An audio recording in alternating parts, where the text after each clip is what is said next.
Well, grab a seat, sit back, relax, and enjoy the show. D and Davis the flip. We are still in COVID formation.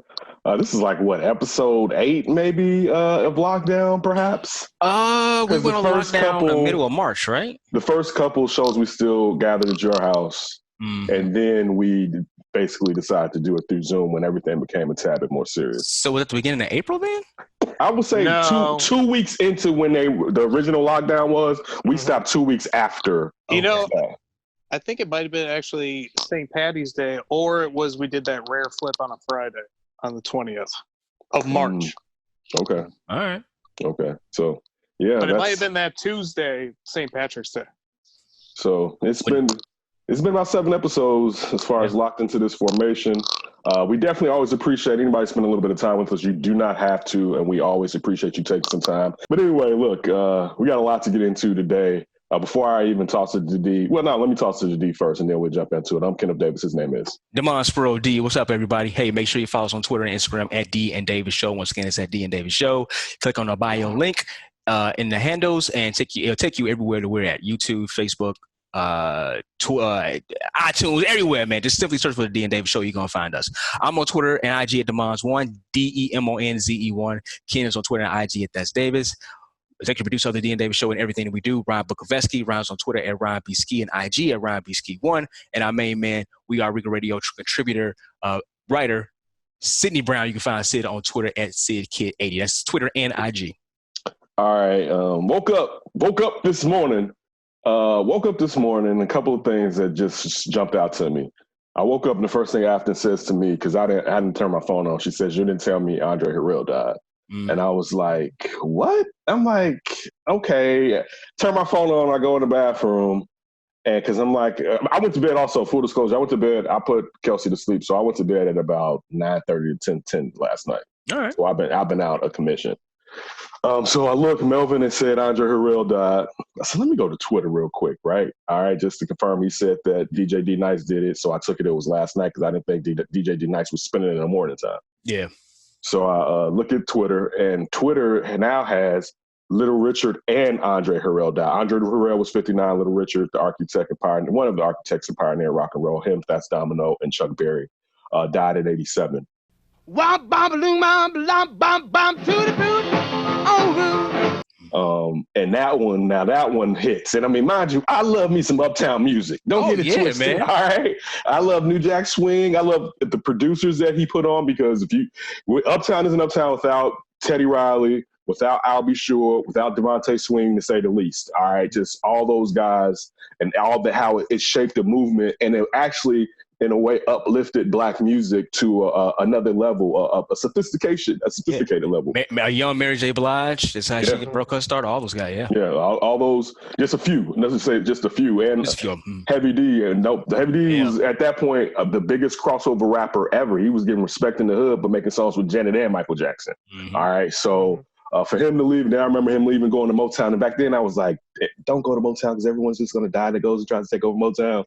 And it didn't work, and it's not his fault. It's just after Polygram bought Motown, it was a catalog. That's all it was. It was just a catalog. It wasn't really a record label. Yeah. But anyway, getting to Little Richard, man, that one, I walk in the room and I'm like, dude, Little Richard is dead. And I was like, man, my head hurt. I'm like, I don't care. Little Richard is dead. And Who cares about your head right now? Little Richard is dead. Your motherfucking head. Right? The man made rock and roll. To that fruity. But listen, this funny thing, I had just looked up maybe 2 months ago. I was sitting around. I was like, is Little Richard dead? And I went into my phone. Sound like me. I know. Like me. I thought about you when I did it. I went to my phone, and it had this image of somebody was like, they were in. I think Little Richard lived in Memphis or Nashville. I think maybe he lived in Memphis. But somebody, this girl was like, this is a picture of Little Richard pulling up on us Sunday morning. Like, I guess they was acting stupid or whatever. And he's in some SUV and he pulls up and he gives them this look, right? And I was like, all right, I'm good.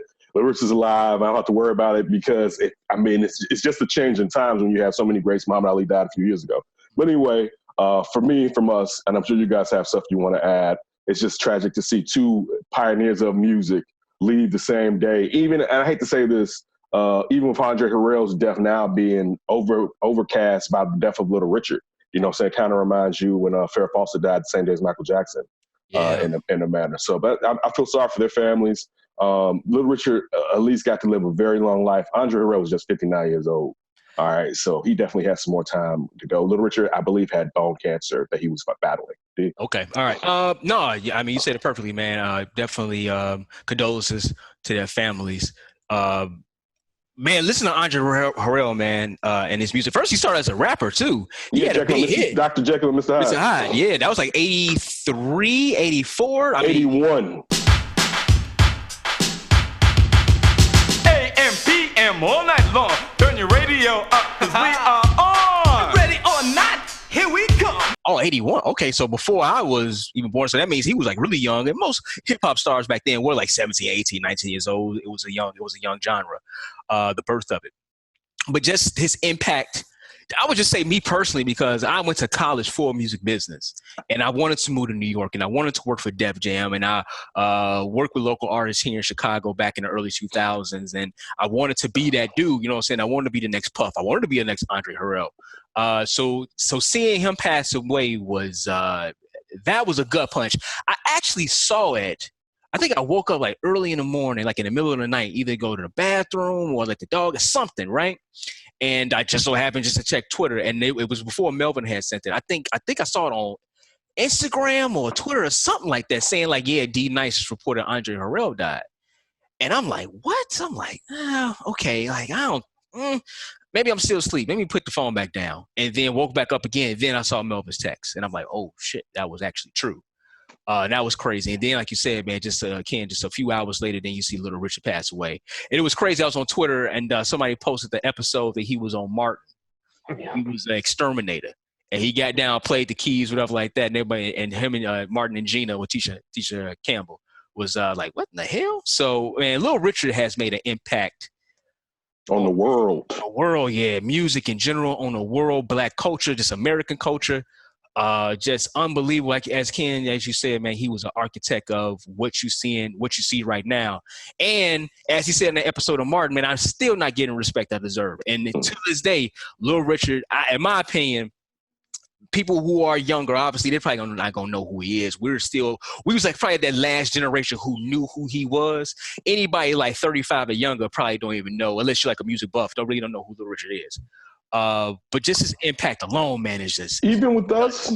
I don't know if we knew until we got older. We knew who Little Richard was because it's a celebrity. Mm-hmm. I don't think we knew that the three of them were the beginning of what is known as rock and roll. Yeah. You kind of had to learn that because it's been so whitewashed. Mm-hmm. That you look at somebody like Elvis Presley and Jerry Lee Lewis, and you think that that's the beginning. And if it wasn't for these three pioneers, those guys wouldn't have had nothing for them to start vibing off of. When did Great Balls of Fire movie come out? When did that movie come out? 90 what? 90?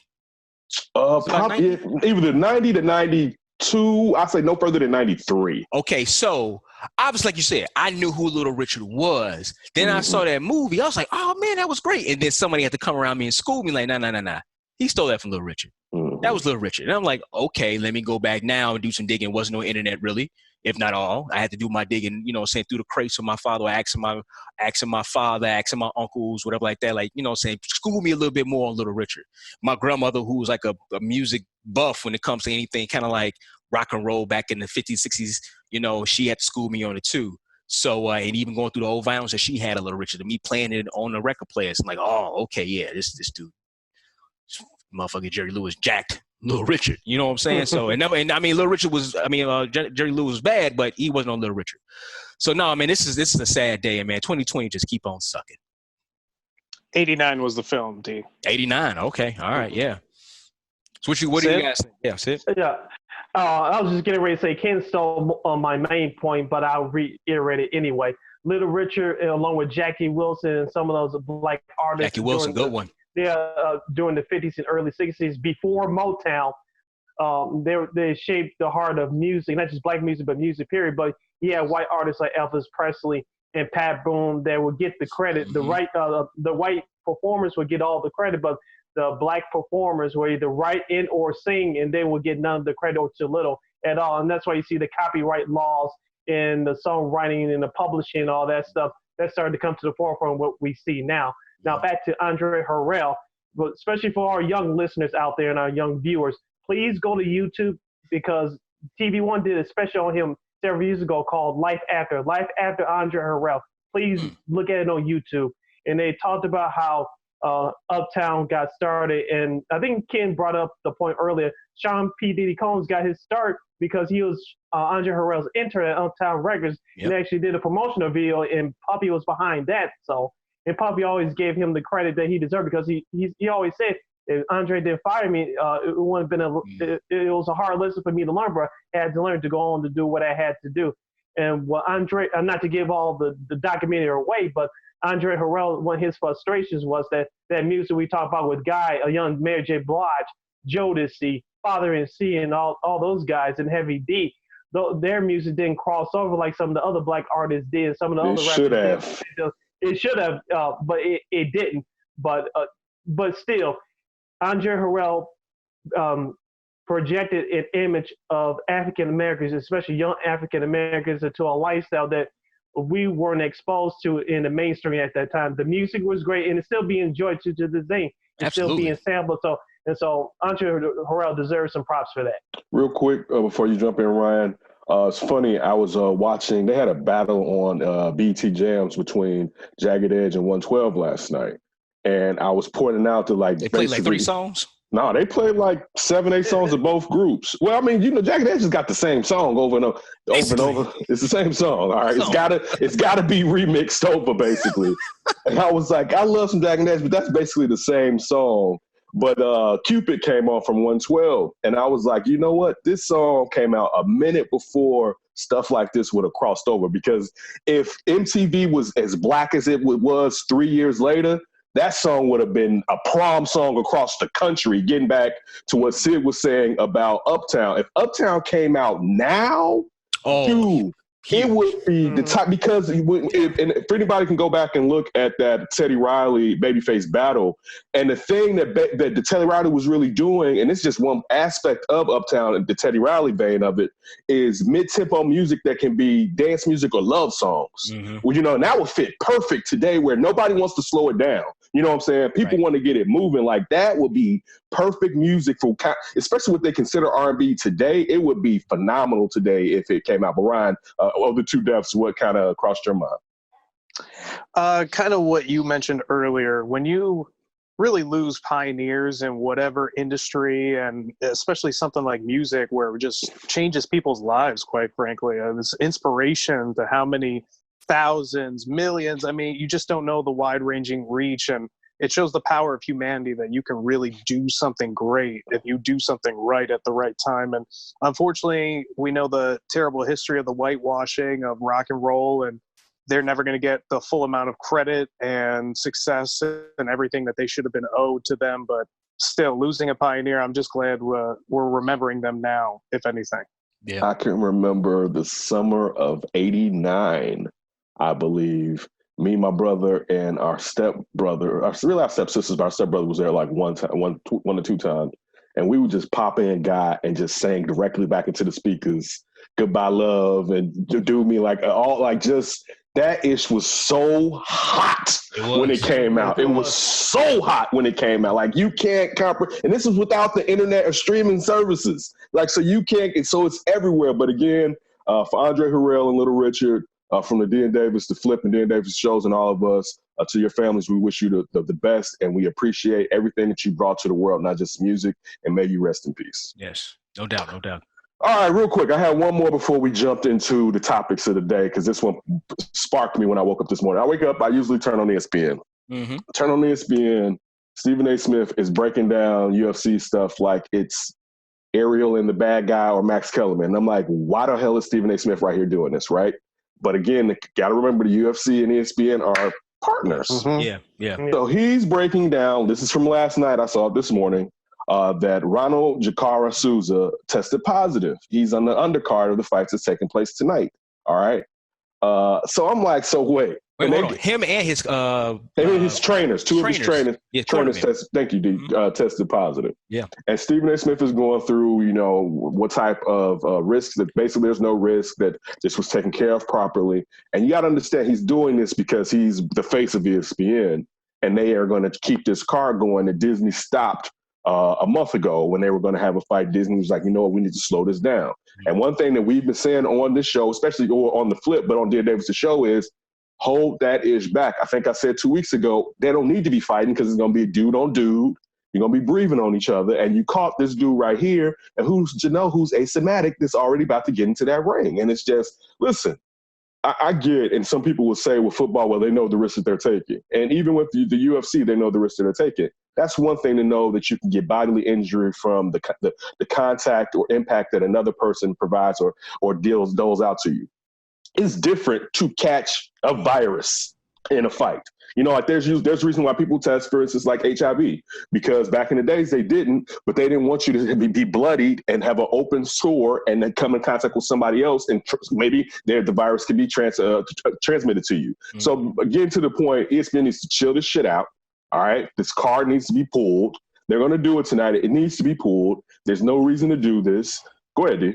So did they cancel that? The prelim. Fight? They said now again. They said the prelim. I don't know if all prelims are canceled. So that fight was going to be in a it was a preliminary. It was a preliminary fight. All right. It was in Jacksonville. And that fight itself did get canceled, though, right? He's not fighting, right? He's not fighting. Yes. Gotcha. Okay. All right. I don't know if they found an opponent to fill in. I didn't hear. I doubt it. It's too short. They had to be there tonight. And also, how would that person wouldn't have been quarantined either? You know. All right. This is real quick. Dana White told ESPN this development will have no impact on UFC's next two events, which are scheduled to take place on Wednesday, May 16th in Jacksonville. The Florida Boxing Commission wasn't expected to release a statement on the matter. Okay. I'm just trying to make sure. UFC's main card begins at 10 p.m. pay-per-view. So, yeah, the fight's still going on. See, now, I'm of two minds of this. One, I think we, as you said before, Ken, we've been talking about this, preaching about this for a while, and I've been adamant, like, listen, no sports is worth someone catching COVID-19 because then when that happens, that particular person gets it, you never know who else had it or where it's being spread, right? You do have that, and also you have, and I bring it up, I always do, the WWE and how they're still holding their events, their TV shows, and that's obviously person, that's contact, right? But it'd be one thing if it came out to say, like, I don't know, John Cena has COVID-19 and he's supposed to go into a match. I would think logically they would say, hold up, stop production. Stop all this. We shutting it down for a minute. We know somebody who has it. We got to do contact tracing to see what's happening. I would think the UFC would do that. I would think, as you said, Ken, hold on, cancel this. We got to figure out what's going on. Contact tracing. I know you just came in for this fight. I know you're coming in a particular area, but we need to check now. So, I mean, I would think they'll stop it. The only reason I was really against it with the whole thing with the islands, like, why are you flying people into an island, going to be stuck there on an island, and then you got to go and all this stuff. You try to fly people in, try to get around international laws and flight restrictions and shit like that. Okay, in this case, why are you going to have an event and you know 3 people who are coming? Oh, yeah, it's definitely that, Ken. But why are you going to have 3 people? Why are you going to have this event you got 3 people and all this shit? Listen, it's not worth it because if anybody else gets sick, they coming for your head, Dana White. Oh, you had this event that I was at, or I'm a trainer like that. You didn't properly scan everybody or check everybody. I'm suing your ass. The preliminaries begin at 6 p.m., so they're still having undercards. Wow. Hey, So, for the love of the money. Gotta make that money, man. Yeah. See it, Ryan? No, I just wanted to say, as we said before about the stories on this show about the churches and other establishments, it's all about the money at the end of the day. Mm-hmm. And unfortunately, this is where being selfish hurts you in the wrong way. And like you said, D, if something would have happened to all the rest of the other fighters, like you said, there would have been losses up the wazoo. And Dana White, I know they're making money, but I guarantee you it doesn't have that much money to pay out all those fighters. Have been an action like that would have taken place. You have to be extra cautious. I know people want to get back to work, but you got to have a contingency plan in place. You can't just go fly off the seat of your pants like a chicken with its head cut off. You got to be organized right here. And it sounds like he's not organized. He doesn't care. Exactly. Yeah. Yeah, I'm not going to say anything too different than you guys. We've talked about this a lot. I would always err on the side of caution. If you feel like there's a chance that something really bad could happen and then you get a positive test, I would say push everything back.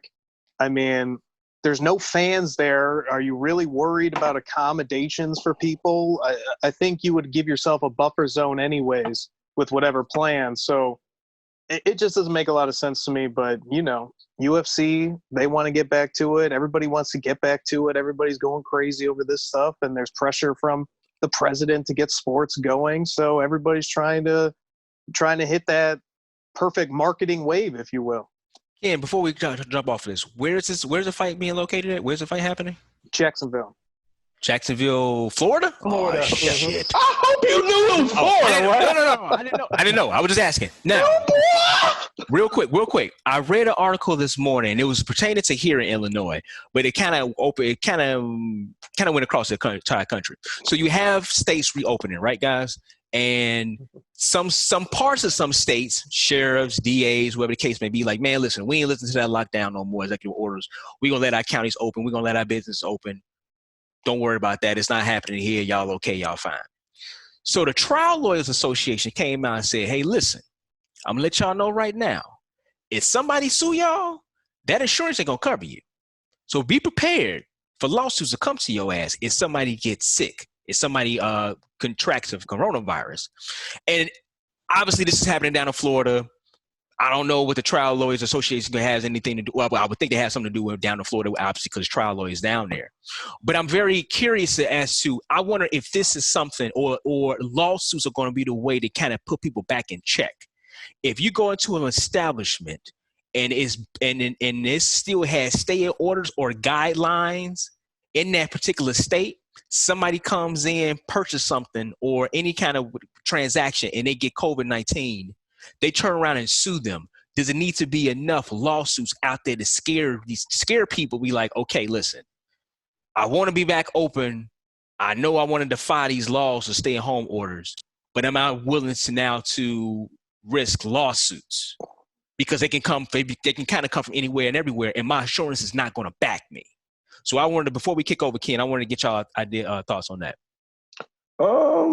Listen, to be honest with you, on piggybacking that, it was a really good article we got from our guy Weekend Gabe from Adam Sower from the Atlantic. Gabe Mendoza. Talking about the coronavirus was an emergency until Trump found out who was dying. And it kind of goes along with what Dee's saying, because when we first came to find out that a large majority of the people that were infected were people that were of color. One, it was African-American, like here in Chicago, it was African-American until like last week.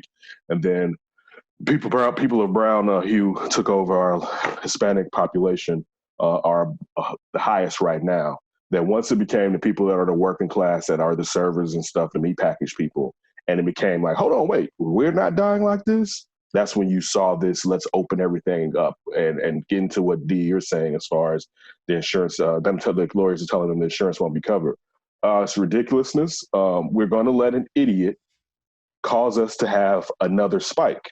And it's not even a question. There was a situation when over Passover in New York where it's proven that they spiked up again after people went out and congregated for Passover. And now that's just one set of people. Now you're telling people to go back into barbershops, salons, restaurants, movie theaters, all these places where you sit for hours and air is being recycled. We know how contagious. We also found out that the second strain is more contagious. It's not worse, but it's a lot more contagious than the initial strain that took place in Wuhan. And it's flabbergasting, to really be honest with you, because I'm going to still be in the house chilling when all y'all got to come back in the house. So I won't have went back outside. I will still be in my prep mode, because I don't necessarily think my job, even though there was discussion on when that office is going to necessarily open back up, I don't think they're going to be like forcing us, like, bring your ass back. Oh, hell no. Yeah, especially if we don't feel it's safe. I mean, some people may want to risk it, but I'm not going to risk it. And right now, I don't have a quote unquote a pre-existing condition. But it just shows this partisan divide in this country. as far as like we're really all acting really batshit crazy. Did anybody see Obama's call to the Obama alumni and hear his excerpts? I heard something about he was pretty yeah, he said that, you know, basically pissed off a little bit. That, you know, in any administration, this would have been a problem.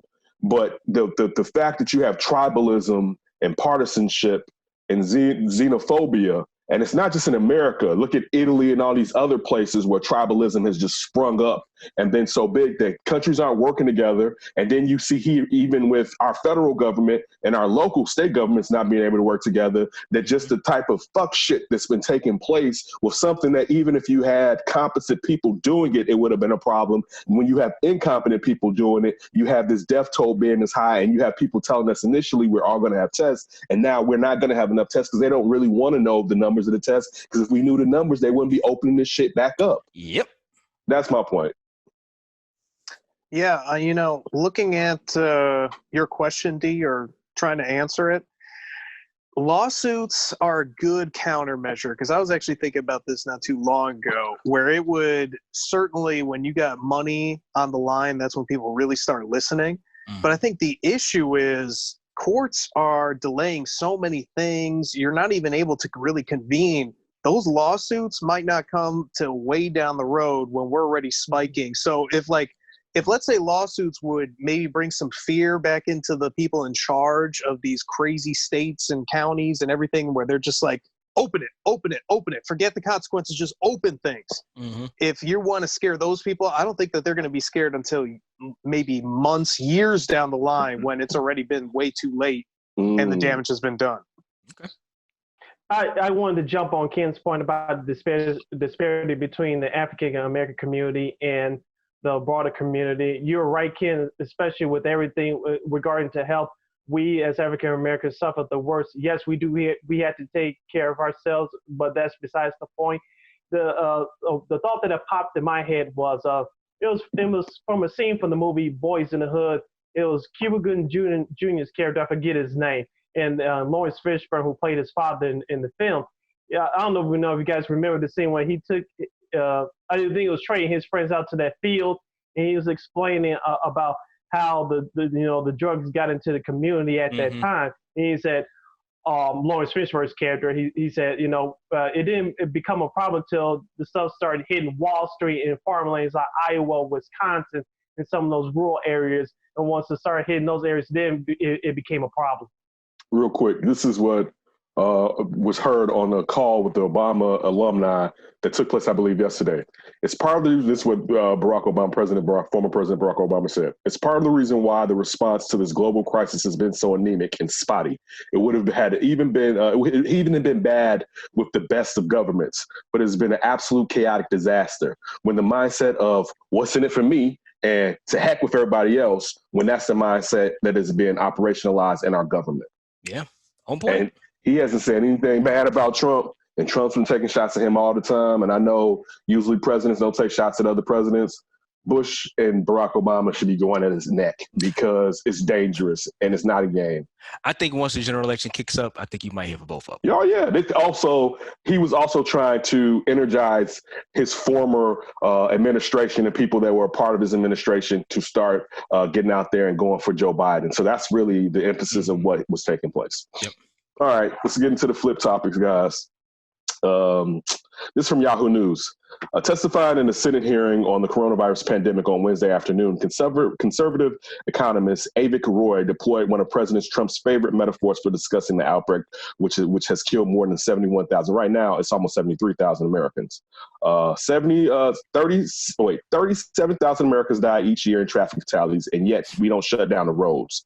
Roy, president of the Foundation of Research of Equal Opportunity. He called vehicular accidents a good mental framework for how to live with COVID, referring to the lower respiratory disease caused by the coronavirus. This is, there was, in his view, a way for their lives that didn't require dramatic society-wide measures. We expect individual drivers to be responsible for their own conduct and conduct for passengers. Something similar can work out for COVID, he said, describing how businesses could do regular deep cleanings and people could continue to wash their hands thoroughly and regularly. Trump ally, Senator Ron Johnson, a Republican from Wisconsin, convened the hearing titled COVID-19, How the New Information Should Drive Policy, billed as a roundtable of Senate Homeland Security Committee, which Johnson chairs. The hearing included some of the nation's most prominent dissenters on mainstream measures like business closures, stay-at-home orders, and calls for widespread testing. It fell to Senator Kamala Harris, the Democrat from California, to point out the highly credentialed, though they may be, the doctors were not directly involved in the administration pandemic response that naturally devalued their opinions, she argued. We should not have low-level officials. We should have those folks who have responsibility and authority for the administration of America's tax dollars to come in and be accountable to our committee and our responsibilities. President Trump has kept Dr. Fauci, a prominent member of the White House Coronavirus Task Force, from testifying before the House of Representatives, which is controlled by the Democrats. But he did say Fauci and others could have prepared in front of the Republican-controlled Senate.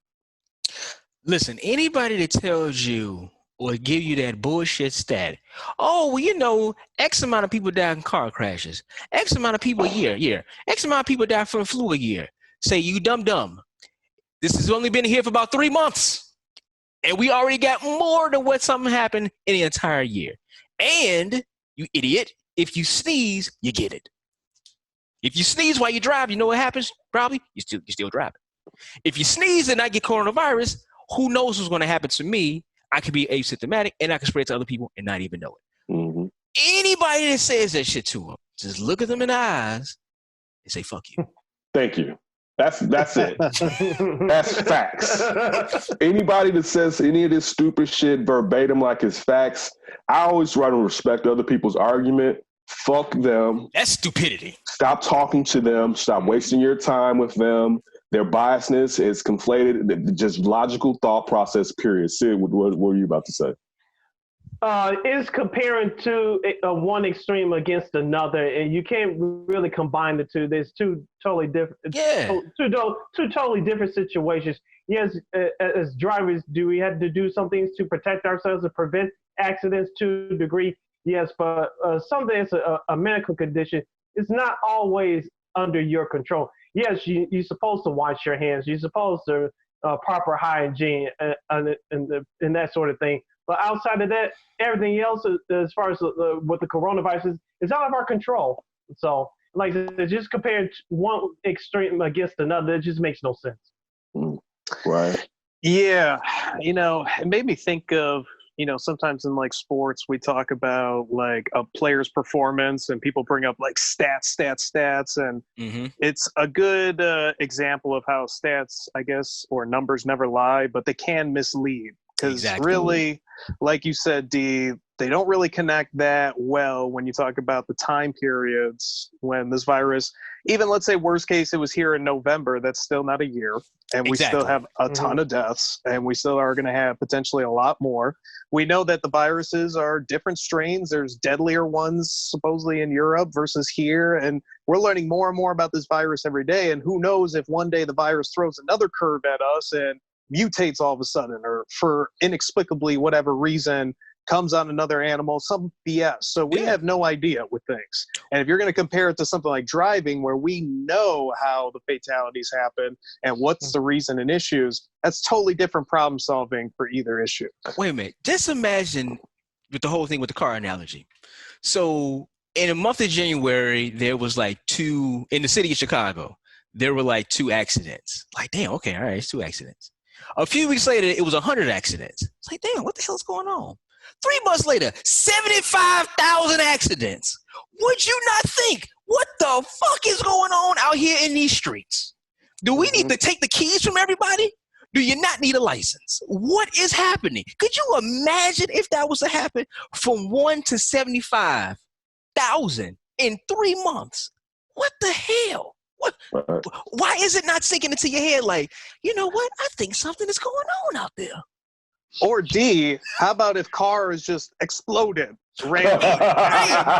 Randomly. It would be such a bigger deal if that was the reason why the deaths were happening. Wait a minute, but we know why the deaths are happening. Kid, remember we was coming home from the store that night and that car was on fire over Lakeshore Drive? Fire. Imagine if we was like 3 months later, it has to come down to the car, to the score, and we came outside and every car was on fire. We would think, well, you know what, damn it, I think something's happening. think I'm going back in the house. Yeah. We got to figure out this driving issue. Yeah, I mean, Come on, y'all. And going off of what Ryan was saying about still discovering, we found out that maybe there's something in this that's causing something in kids. Was it Kawasaki disease, something like that. Yeah. Also, they're talking like one thing we heard about initially was the COVID toes, which initially it seemed like COVID toes. Google COVID toes. This came out toes on your feet. Toes. Yeah, toes on your feet. But initially it was blisters. But one thing they were saying is what comes from it is inflammation. And the only reason I'm bringing it up is because I still generally think I caught COVID probably sometime in the wintertime this winter. Mm-hmm. And I had, for some odd reasons, crazy toe issues where I had to get a boot. Yeah. I mean, x-rays. And at first the doctors thought, they were like, you have stretch fractures. But the specialist was like, well, maybe you have one. But when the doctors were like, yeah, it seems like you have multiple, that actually wasn't there. And again, maybe I'm wrong. I'm just pointing out what took place with me doing all this. But for some reason, where I had issues with gout several years ago, but I hadn't eaten like that. You know what I'm saying? Actually, I was dieting. I had been doing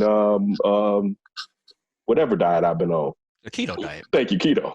I've been doing keto. So I hadn't had a lot of stuff that was necessarily, that should inflame me or to start anything like that. But I had serious toe issues. So I'm just pointing out that, you know, the funny thing is we're talking about opening this back up and we still don't know enough about it. It's brand fucking new, right? Like we still don't know enough. And then on top of that, we're rushing this vaccine to market. It's supposed to take years. It's going to take basically half a year. But maybe a little bit longer, but it's coming. They said they got it ready in months, and one of them is performing fairly well. We don't even know the long-term ramifications of the vaccine.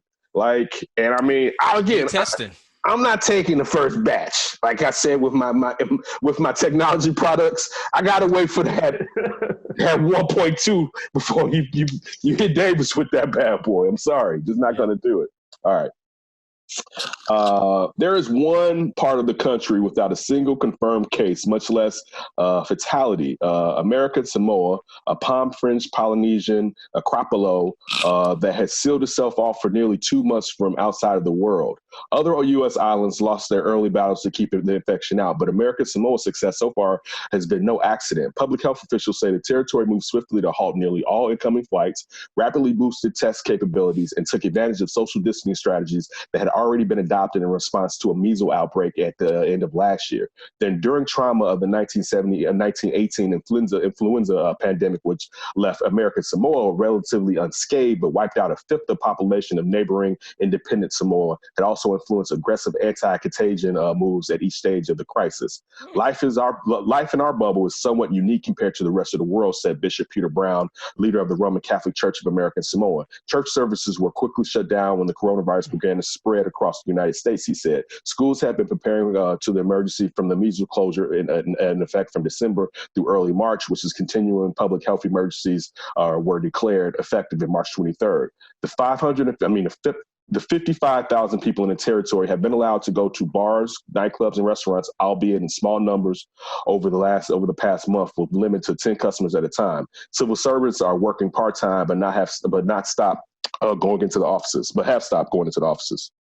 But have not stopped. I apologize for going to the office. The large private employee, a tuna cannery with more than 2,000 workers, has continued to hum along. Wow, that's amazing. Shout out to the Samoans. But they are like so far out. Are they further out than Hawaii? I believe so. They are. Because they found Hawaii. So their island was further. Yeah, further east. Because they put their hand in the water and the waves reverberating back. That's how they knew it was land in that direction.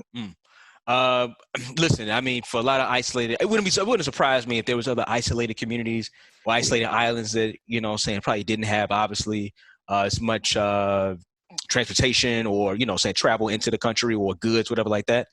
But they're smart though. I mean, listen, they've learned from the mistakes in the past. That knowledge is obviously still there. They wasn't out there trying to, like, as you said, you're trying to get that money. It's another way of living out there, obviously. And shout out to them for not going through anything. Yeah, that's good to hear. That's good to hear. I'm hoping that kind of mentality and way of thinking gets to the mainland, and maybe that'll spread out, but I doubt it. But look, if you even look at the numbers of like, and again, we don't know necessarily if China's numbers are true, but you look at Italy, you look at South Korea, and these places that hit first, and some like China is more populated than we are. All right, yeah, Italy, you could say Italy, but I mean South Korea has I'm sure a healthy population. But you see how many more just people infected by the virus. These people those countries didn't even hit 1 million, if even 500,000. You know what I'm saying? So we screwed the pooch from the very beginning from of this the battle. jump. It should not be this high if we didn't play along with it. But we live in America now where everything's fun and games.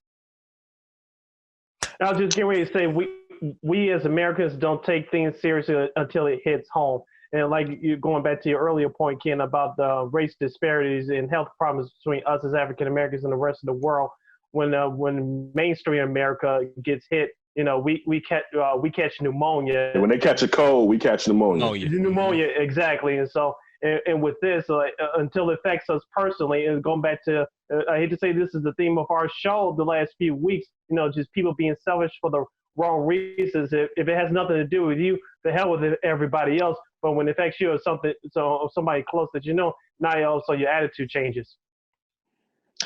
I think what I take away from this story is how they already were preparing for a lot of this with the measles outbreak. Mm-hmm. It just shows, like, even in a faraway place out in the middle of the ocean, there's people with brains thinking, hey, this has happened before. Let's prepare and let's practice the right strategies to handle this better, because we know now. How many times did we go through all these viruses like HIV, SARS, any of the other viruses in our lifetime, and even the ones in our parents' lifetime or grandparents, maybe not to 1918, but anything since 1950. Yeah. Any kind of virus outbreak that there's been, you'd think somebody would have been like, hey, one time this could be a pandemic. What are we going to do then? They was just talking about 10 years ago with President Obama and Bill Gates. Right. Real quick, I was telling the guys before we started the show, I went to Costco this morning, right? And I was listening to WBBM. It was in the car. And a report came out saying, like, yes, people are very upset about Costco having a mandatory face mask policy, and saying, like, going on social media telling Costco, I will never shop at your store again. How dare you tell me, saying I have to wear a mask? And the guy who's doing the story is like, and I just want to say, thank you for not coming. And I was like, yes, like, thank you. Don't bring your ass over here. Don't think you got the freedom to just give me some of your stinky ass Rona. I don't want none of that. Put on the damn mask. So I was like, yes, you know what? I'm so glad, and things happen this way, man. I'm so glad I heard that radio hit before I was on my way to that exact place, telling me it's a lot of people out there that don't want to wear a mask and going to Costco, but they say, hell no, you can't come in here. Shout out to Costco. Stupid. Need their asses beat. Anyway. I told you, man, we need to heckle them. You get the heckling at first. Well, that's when you had that incident. I forgot who that was. I think it may have been a mayor in New York state that told people to socially diss people that don't wear masks, to shame them socially. Shame them. And people came, it was like, you get somebody shot. Shame. I mean, if it's virtual, then it's fine. But the problem is you can't be spreading that Rona. You start shaming them and they start coughing at your ass. Yeah. I saw a clip on Twitter. It was a bunch of people like standing outside somebody's window, like 3 or 4 ladies and their kids. Just they start coughing. Yeah, they start coughing, man. They picked up their shit and ran so fast. I'm like, yeah, get a bullhorn. Get your asses. Move. You see the dude down there in Florida dressed up as the Green Reaper going on the beaches? Shame their asses. Yeah, as many states across the U.S. remain under shelter-in-place orders. From Yahoo Life, the future of the live entertainment industry remains in major flux. Major music events, including Bonnaroo and Coachella, have been rescheduled, and dozens of artists from Shania Twain to Justin Bieber have postponed their tours. Given these changes, it may seem like the days of packing into a venue for a show are behind us. But a production club, a Los Angeles-based multi-dispensary creative studio named for working with EDM stars like Skrillex, hopes to change that in an Instagram post on Wednesday. The company shared a futuristic look of an airtight top suit dubbed the Miskra Shell, I believe, or Mikra Shell.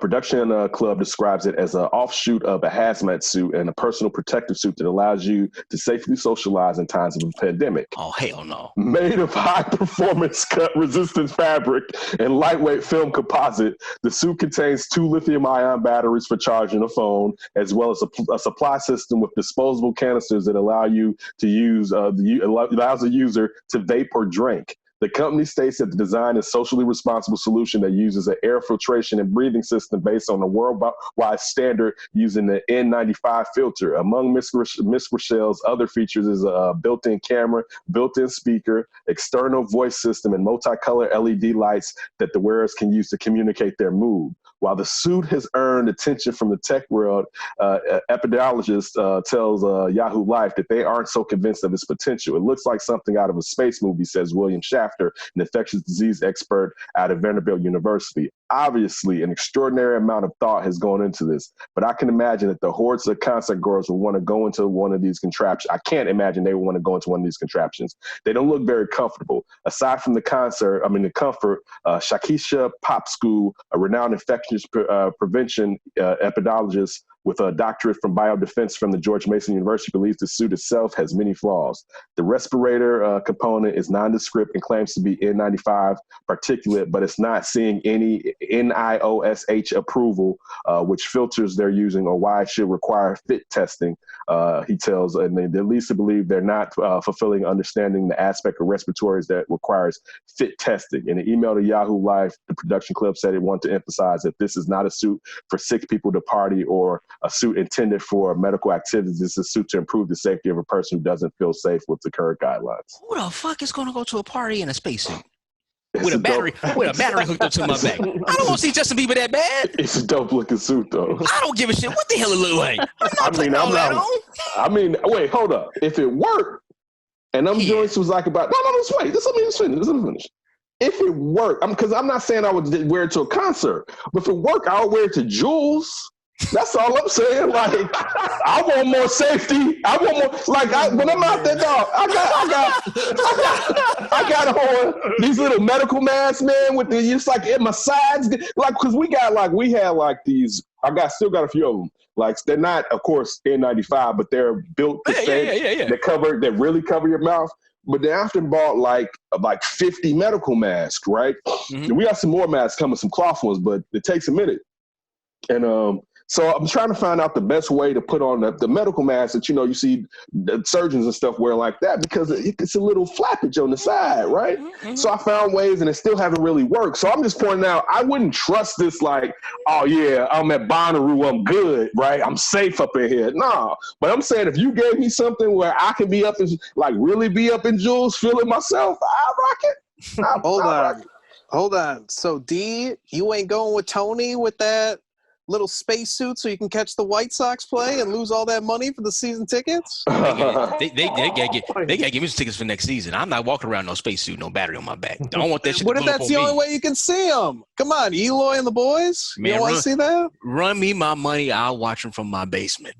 I'm not wearing no spacesuit outside with no battery to the back. Man, you see vape pens explode in people's pockets. Why I want that shit on my body like that? Nah, I'm good. I'm I'm all for protection. You all know that. You can vape with it. I don't vape. I do the real thing. I just smoke the cigar straight. But I'm not. It ain't that serious. Listen, I honestly think you're going to be able to get people back into these facilities, right? All right. Now, even here in Illinois, you see the big thing about the drive-in movie pop back up. It's all the way up McHenry, but they open the drive-in back up, and people, they sort of. I've been there. You been there? It was like tons of people, tons of cars there, right? Okay, maybe that might be like a little bit of a buffer in between until we be able to get back into like normalcy whenever that happens. But I don't think people are going to be out here walking around with space. No. I don't think that's going to happen. Listen, I grew up going to drive-ins. Mm-hmm. I love them. They semi-suck. Why? Yeah, I'm kind of with Ken. All right, I'll give you several reasons. It depends on who you go with. Now, I'm going to get to that too. Now, as a kid, we used to go to one that was like Northwest, I believe, because we used to like get on maybe the Kennedy or the Ike. We used to go to one. I remember that one closed. But I remember at one point, supposedly they were shooting because with the kids, they would have the playground right in front of the screen. Yep. And somebody was like, yeah, they shooting at the kids up there or whatever. And actually, I remember this one. My younger cousin, we were on that thing that spins around. Yeah. And, people really get it going. He let go. It flew off. No. And have all that ash and rock. No. Anyway, so all right. So the first problem, back in the days, they used to have a thing that you put in your window, right? Yep. Right. Then they changed it to where they had a radio station that you tuned into. I used to still Frequency. Thank you. Problem with that is this. One, how are you going to sit there and make sure your battery stay alive? So you turn it on, you turn it off. If it's cool outside, and I've been to driving in the summertime, right? Mm-hmm. Even if it's summer cool, you still got to turn on the heat or something. So you're flicking your car on and backing off or whatever. Then this was one of the worst parts, man. I saw one movie at least 3 times because I was going with different women to the driving. Yeah, and it was just like I had to act like this was a new experience. And actually, I swore, the last point, I swore I've driven through movies, and this was before I even had a license. After seeing Q-Tip get shot in Poetic Justice, I was like, I'm not going back. Damn, that's what killed it for you. No, I came back though. I came back later. When I was driving, I came back. Right. But I swore. So to me, when I hear like drive-ins are opening back up, I mean, it'll be kind of cool, you know what I'm saying, to take the family or whatever. But then that just makes me think about turn my car on, turn my car off.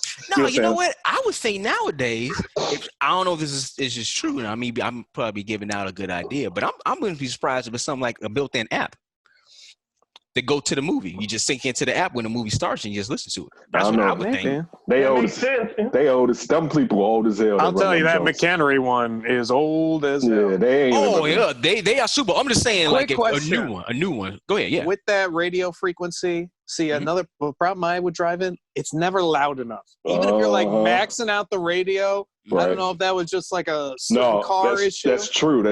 It's not. Never loud enough. Yeah. I remember when the one was still open on 71st and Columbus, back Southwest and here in Chicago. And now the parking lot, it used to be an old Zayers. To show you how old this place was. Either Zayers or Ames.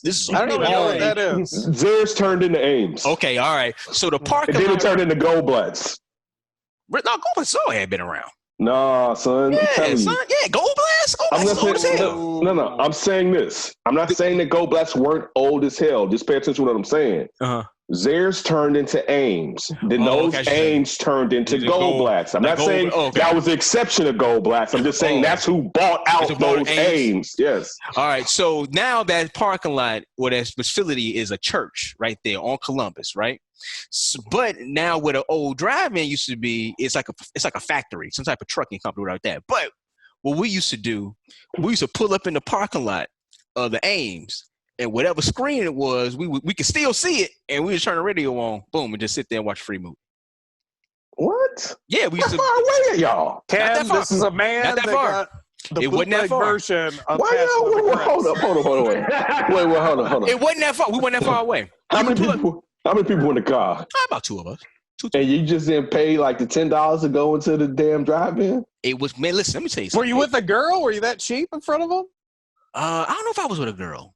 I'm trying to think. So you was doing drive-ins? You was doing drive-ins with other dudes? No, man, I was young. I was a kid. No. I wasn't driving then. Okay. I ain't started going to drive-ins really until, because a lot of them had closed up by the time we was in high school.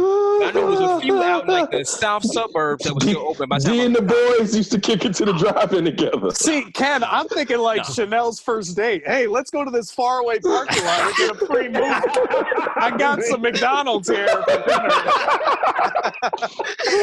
No. But the screen itself wasn't that far from the edge of the end of the parking lot. You could just pull up literally right there in the parking lot and see Were other people there? Were other people pulling up to do the same with you? When they start putting the movies on the radios, I'm like, oh, they done fucked up here. Because it was different when you used to go inside. Well, who's driving, D? Oh, this is a long time ago, man. You don't remember who was driving, D? No, it was a long time. If you were a kid, it was your mom or dad, right? Right. Isn't it funny why this is crazy to him? No. You know what? I take that back. We got a limited number of suspects. No. I take that back. Honestly, actually, it probably was with the guys. But you know what? It was probably my guys. We was like in 7th to 8th grade, and somebody drove us something going to the movies or like that, and we had to drive. Who's somebody? I don't get why you just a cousin or something like that. So vague. We went So vague. We had our thumb out, and somebody just picked us up. Somebody. No, I mean, we 7th to 8th grade. We ain't driving, obviously, so it had to be like somebody's cousin or some shit like that. But we used to go to the one over there. But when they put it on the radio, it's like, oh shit, these movies are free. We just pull up in the parking lot and just watch it right there. The screens are fucking huge. They're huge. So how can Did you guys have snacks at all? I'm sure we did, man. My old man owned the Subway, so we had sandwiches, probably, and everything. We came prepared. Okay. I went to a movie with a girl who had a foot-long Subway sandwich. By the time we had to go, whoa, easy guy. It's a family show. no. Oh my goodness, that was the movie. That was the time we went to go see Passion of the Christ. Dude, what the fuck? And then you bootlegged it? Damn, that was a good one. I gotta get that on VHS. I remember we used to go to Falcons. Me and my buddy, we used to go to Falcons right there on 53rd. Get us a couple of slices, put them in our coat, go walk over to Hyde Park Movie Theater, pull them joints out. When we up in that bad boy, it was like we ain't paying for this no more. When we come up in here, no, we're not doing that. Hey, it's always ways around everything, man. D, if I remember correctly, with the bootleg Passion, that was also a date. So you are just dating girls around Passion of the Christ? Who's trying to get some ass? Who's trying to get some ass after Passion of the Christ? Twice, Oh, they love this, boy. I put this joint on. It comes flowing every day. Now, I used to use Mario for that. Like, old school Mario when I was in high school. You put that on for a girl. It was like, whoa, but you was using Passion of the Christ. You're a whole different animal, bro. 2 documented cases. Let me teach you about the Lord and the suffering and the rapture. Then I'm going to come for you. Oh, you want to get in the mood? You a whole different. Get you warmed up. Get you lubricated. Let me show you a different type of passion. Passions. Passion of the Christ. The second one, I just downloaded. The first Mel one, Gibson. That's how you sing to a woman. Wait. So let me get the story again. The bootleg one was for day 2. No, it wasn't. It wasn't. Okay. She's like, oh yeah. Oh girl, you know what I'm gonna do for you? I'm gonna put on that Passions. Oh, dude, don't talk to me like that, dude. Oh yeah, I'm gonna put on that. I got that Dolby sound too, baby. You gonna hear all them screams and all that. Oh god, Henry Caviezel, sing that stuff, baby. Oh god, no. I just download movies. Man, listen, man, when we got high speed. Wait, let me ask you a question. I downloaded everything. Let's delve into this. So after you went to the movie, after you and Footlong went to the show to see the Passions, what y'all do after that? Oh, we ain't doing nothing. I didn't get that one. Okay, good. Go figure. Bless the Holy Trinity on that. You wasn't out there fornicating after the Passions. Your horny self. Ooh, boy. Once his Passions goes off, girl. Oh my goodness. Hey man, listen. Ooh, listen. You wanted to go see Passion of the Christ. He got about 4 more steps before they get that cross set up there right. I'm gonna be all on that, man. When Mary Margaret come in, I'm gonna be all up on that. Let me say something. I still haven't seen that movie yet. For a long time. Is that a double feature? That you went to? No, they usually are. They usually were. What? What was double feature? Drive-in. Passion? Oh no, I saw Passion at okay. I saw Passion in Chicago Ridge. Oh Jesus Christ! But all the drive-through or drive-ins, I should say, that you guys went to, double features, right? Yeah. I'm trying to remember. See, that's the other part with the drive-in. You be sleep by the second one. I fell asleep in the second movie. You be sleep by the second one, man. You be sleep by the second one. But you get comfortable. Unless your car isn't that comfortable. Oh no, man, you gotta sit in the back seat. You let the seats down in front of you. And I'm about to say, I hope, Brian, you in the back seat, man. Yeah, let's get in his back. All right. Yeah, but see the problem with getting in the back, then I gotta reach back over to lock all the doors. Right? That'd be like, oh, hold on. Then I gotta reach over to turn on the car. But yeah, it went down though. Play with the radio. I love drive-ins. They didn't bring them back to the neighborhood, man. Bring them back. And be shooting up there. You don't want to be up there with Pookie. All right. Man, dude. Oh, whatever. Okay, go ahead. Virtual drive-ins. Michael Jordan. Call your home. Well, real quick, I did say that I want to get one of those inflatable ones and put it up in the backyard. Oh, yeah, projection screen. Oh yeah, that's cool. Mm-hmm. Yeah. All right. Michael Jordan's passion for golf is well documented, almost as well as his passion for winning. Brooke Koepka witnessed both during a round with Michael Jordan in South Florida. I was up one going into this. Koepka, thank you. Talking about Jordan before we came on here, we've been trading some messages about watching this doc, and this is a guy you know. He's a friend. This is another South Florida guy you see quite a bit. And you started to say, I got a story, and I said, hold it. I'm curious. What's your Jordan story? So I think it might have been the second time I've ever played with him. It was out there. It was me, him. There was a few other guys, and whatever it was, I was 1 up going into 17, and we've been jawing all day. Of course. And we got like a 40-yard walk back to the 17th tee, and he hasn't said much the last couple of holes. I've kind of taken him, and I'm walking back, and I just said something like, "I've got you right where I want you," and he just tees the ball up. He takes his practice swing. He looks at me and goes, "It's fourth quarter, baby. I don't lose." What happened? And sure enough, I lost 17 and I lost 18. So that's probably the last time I've ever smack talked. Yeah, that's one dude you do not want to talk smack to is Michael Jordan. I think I saw an interview with his kids. His kids been doing around the interviews talking about the Last Dance. They was on the Breakfast Club. I didn't watch that one, but I watched the one that was on the Today Show, and all three of them were together. And they was talking about how competitive even he was to them. And I think it was, which one is the middle one? Marcus? Excuse me. Which one is the middle one? It's once James and then it's Marcus. Is that how it goes? No, it's not James. Is it James? Jeff is the youngest one. Yeah, Jeff is the youngest one? Okay, so maybe it's Jeff then.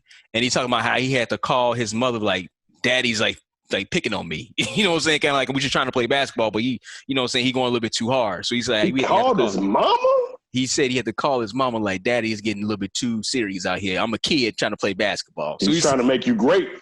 Hey, that's what exactly. But no, man, listen, I think that's I guess it would be fun to kind of like just go kind of back and forth with him. But it has to be something that you have a shot at winning. Right. That's the whole thing. You would think a professional golfer has a shot to win it. Exactly. Right. Just, you could talk shit to him, coming like, dude, this is what I do. I know you like to do it, you know what I'm saying, with Slim Jerry Curl over there back in the 80s, but this is what I do. I can talk shit to you. So I wouldn't mind talking shit to Michael Jordan if it's something I knew I could win. If you want to play, all right, cool, come on. You know what I'm saying? Pitching quarters or pitching pennies, whatever you want to do. Yeah, you can talk shit doing that. But on the basketball court, but what if you're a golfer and you talk smack and then he beats you? That's not going to hurt you at all? That's what you do, baby. But this is the thing with golf, though, man. Golf is very – I mean, you could definitely be a professional. It's better than anybody out there, right? But, man, you have a bad game. Your swing is off. You hitting it. You shanking it, whatever like that. I feel like that even happened to the professionals. It's a very, very hard thing to do. So if he gets hot that day – if you don't talk trash to someone, they don't just suddenly kick your ass in golf either. Yeah. That's true. Again. Yeah. Really? Yeah. You want to talk shit to Michael Jordan? Yeah, I would talk some shit depending on what it was. Mm-hmm. I mean, I could maybe. What would you take him in? I could cook. I could cook better than him, I bet. Cooking. Hey, like with. I mean, physically. Smoker? If you're saying like physically, anything. You're saying physically. You do. All right. You physically, there's going to be very few things you can do better than Michael Jordan. I mean, physically, he's 6'6", 6'5". All right, he weighs probably 200 and something pounds. At one point, he was probably the peak of condition of any athlete in the world. So even if he's 50 something, that's still up in there. You know what I'm saying? Like, imagine if he didn't smoke cigars. Exactly, but even with him smoking cigars, he's gonna whoop your ass. I know, right? Yeah. Like you've never had to go to. You never had to play a whole season and lead the league in scoring. Also play deep. Like, dude, his energy levels are ridiculous, even for someone who's out of shape. You know what I'm saying? Just think of where he's coming down from. So physically, I mean, I bet you, like, if I got into like powerlifted, maybe I can catch him in that. But that's about it. Pitch your pennies. See, I do that. I haven't pitched pennies. I haven't pitched pennies all the time. I haven't pitched pennies in over 20-something odd years, and I bet you he's been pitching them since.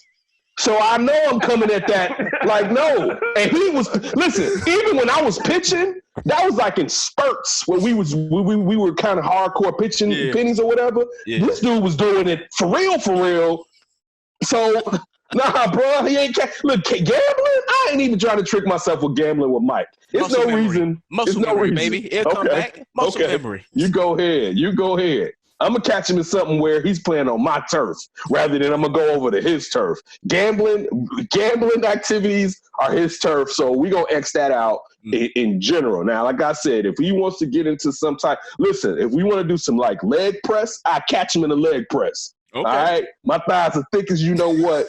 He ain't out pressing me. I give you that. He ain't gonna out press me. All right, but man, it's not like it's very like I think sometimes even though I was watching something recently with NBA, The Jump, and Rachel Nichols was on there with Tracy McGrady and also Kendrick Perkins, and we was just talking about how intense celebrity can be and things of that nature, and how unnecessarily it's so hard it is to go out and navigate. And Tracy was talking about his time in Orlando and basically how he used to have to get a back room in a restaurant and so on and so forth for things like that. But the reason I'm bringing it up, as much as athletes want to tell us that they're regular people, and they are, we still sometimes don't pay as much attention to physically the type of levels that they're at to get to be where they're at. Oh, yeah. You know what I'm saying? Like that's abnormal. So when you just be like, oh yeah, that shit ain't nothing. Yeah, okay, go play with yourself if you want to. See it? Like you guys said, celebrities, they live in a different world than we as regular citizens are.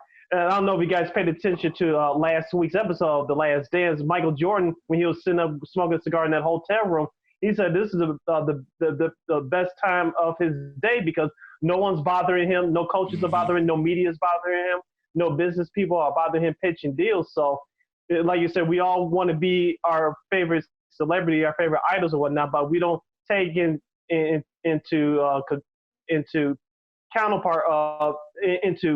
consideration. In consideration, thank you, of what they go through every day. So, do you really want to live that life? And let's be honest here, not everybody's built to live that life. Can you handle it mentally? Really? Can you? Most people can't. Yeah. Yeah. Some people don't even like taking your pictures on their cell phone. How the fuck you gonna take? How the hell you gonna deal with that 24/7? Nah. Right. Invasion of privacy. Totally. Yeah. Ryan, what are you gonna do? What can you be Michael Jordan in? Oh my God, we played Madden. I would destroy him. I mean, he wouldn't even have a chance. That's facts. He's not from the video game generation, right. So you're right. I think I can get him. I can get him in some virtual type stuff. I can catch him. Sid, what can you be Michael Jordan in? I'll probably say video games as well. I'll just pick NBA Live and NBA 2K. I'll go with that. All right, I'm telling y'all, man. Since right to the football game. That's dangerous. You better watch that basketball because by the second half, he figure out that controller. Yeah, it's gonna be your ass. You gotta take him in another sport. Yeah, take him in NHL or something. Yeah, dude. You don't want to get into that basketball, not the basketball, not the basketball. Let's do that hockey then. Okay, all right. A legal battle between two superstars, aging music producer Quincy Jones and the late Michael Jackson, was upended Tuesday by California Appeals Court. The case in which Jones and Jackson estate are fighting over the producer's claim to millions in royalties, hit a roadblock after California Court of Appeal reversed the $9.4 million judgment in Jones' favor. The court ruled that the trial judge in the case erred on allowing the 2017 trial jury to decide things that the judge should have decided, namely contract interpretations.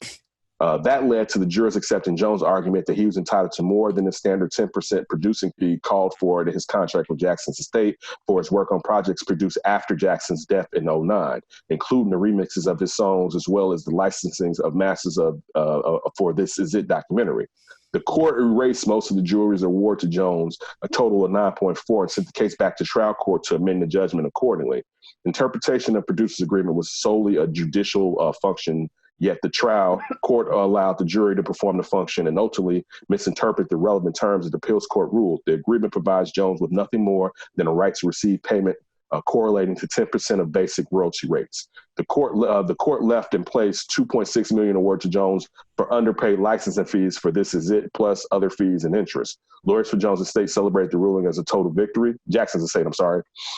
Quincy Jones was the last person we thought would try to take advantage of Michael Jackson by filing a lawsuit 4 years after he died, asking for tens of millions of dollars he wasn't entitled to, said the lawyer Howard Weitzman in a statement.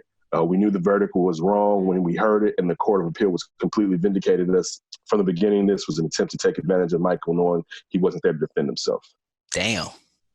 I mean, listen, I know Quincy Jones produced Thriller and Real quick. Jones, yeah, right? Jones, 87, same age as Little Richard. Originally saw $30 million from the estate when he filed the lawsuit in 2013. After the jury ruled, the Jackson estate appealed, and Jones cross-appealed, seeking even more money. His lawyer argued he was a victim of financial elder abuse and sought attorney fees under the state laws. The appeals court rejected that. Please continue, D. Yeah, no. I was just saying, I didn't hear about this. This is new news to me. I didn't know they were in a court battle. As far as obviously over music and royalties, man. Listen, man, royalties obviously are the backbone. You know what I'm saying? Besides the performances of the actual artists and the music, but man, them royalties. If you lose your royalties, just if you can go in a time machine and go talk to damn near any black act, we kicked it off with Little Richard today. Or you go over to the Beatles with Paul McCartney and John Lennon, and they don't own the royalties of their music, and they out here putting out timeless hits that's going to be listened to hundreds of years from now. You don't have those royalties, man, you are fucked. You know what I'm saying? You just see so many people cover your music, and people just eating off of the genius that you created. Man, that is something. Now, like I said before, I didn't know Quincy Jones was trying to go after Michael Jackson, and Quincy Jones is, set for like two or three lifetimes. But hey, he recently came out in an interview, I believe last year, the year before, and talked about that. Mike he messed people up with that money. Yeah, he sure did. Yeah. So yeah. I'm sure he was talking about himself, but he didn't mention himself in that. Yeah, and speaking of the Beatles, Michael Jackson owned the Beatles. He owned the catalog. And because McCartney told him, like, man, you need to get into owning these catalogs, but he didn't mean his catalog. His catalog. He's like, but he actually told Paul McCartney, like, yeah, I'm gonna own the Beatles music. He actually told him that too. But he said, I'm gonna own the Beatles music. He was like, get your ass out of here. Get out of here, Michael. You know what you're talking about. Next thing you know, this motherfucker is owning everything. Linda, Mike says he's gonna own our music. The girl is mine. Damn, Linda, you taking my money too? The girl is mine. Do you remember our flip story, I don't know, months ago with, I believe it was the singing voice of young Simba in the animated Lion King? Oh, yeah, you talking about Jason Weaver. Jason Weaver. And his mom negotiated the contract, and at first they were talking, here's like $1 million, here's $1 million, and blah blah blah. And then I don't think it was he was million, like, you know what? I want the royalties. Yeah. There you go. And they went with the royalties, and he said how much better that decision was because he got well over what they would have offered him.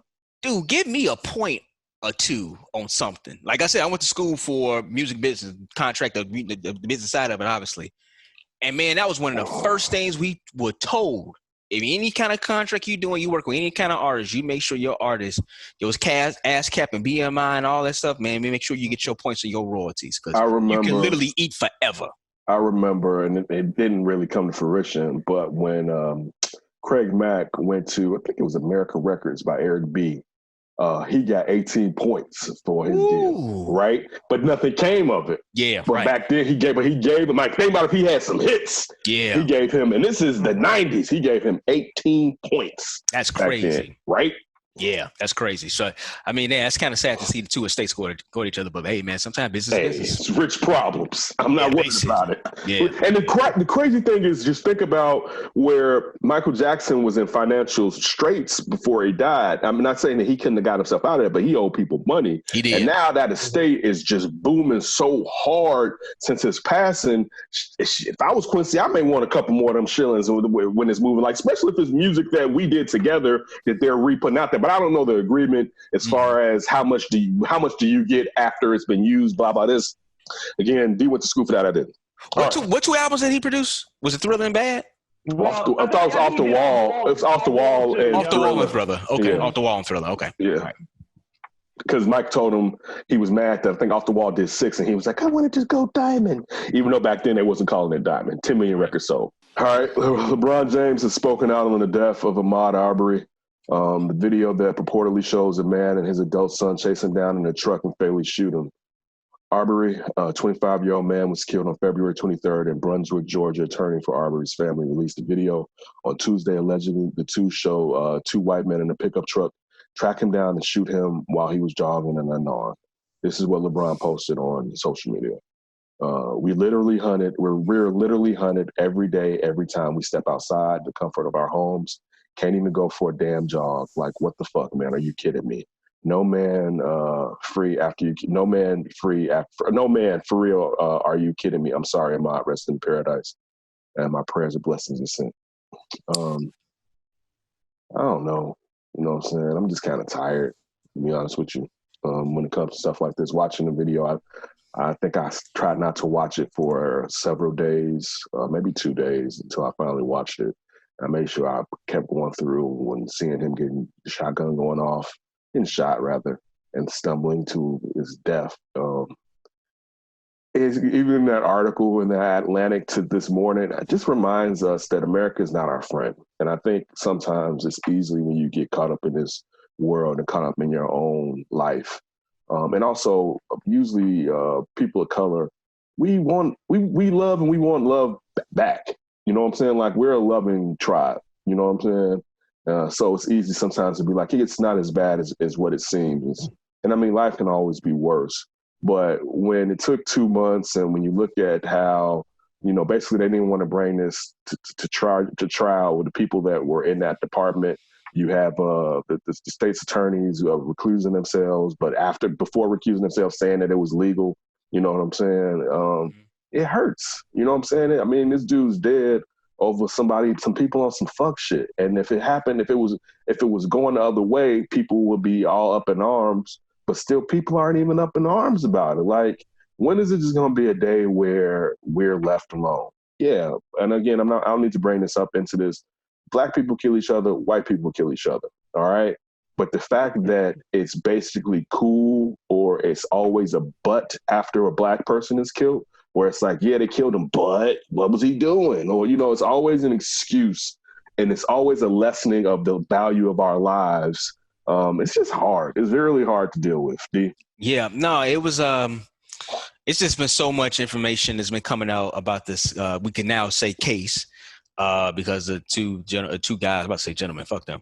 The two dudes two men who killed, the young man back, killed them. They were arrested. The father and son were arrested. One thing that kind of came out today was, I know I saw this last night on CNN, basically, because everybody was kind of wondering, like, where did this video, or who had the video, who took the video, how did the video get released of the actual shooting? And it was one of their friends, and the friend thought he was recorded to show that they were in the right of what they did. And he didn't release it. His attorney released it, basically saying, like, yeah, I put it out there so we wouldn't have like a civil uproar over this.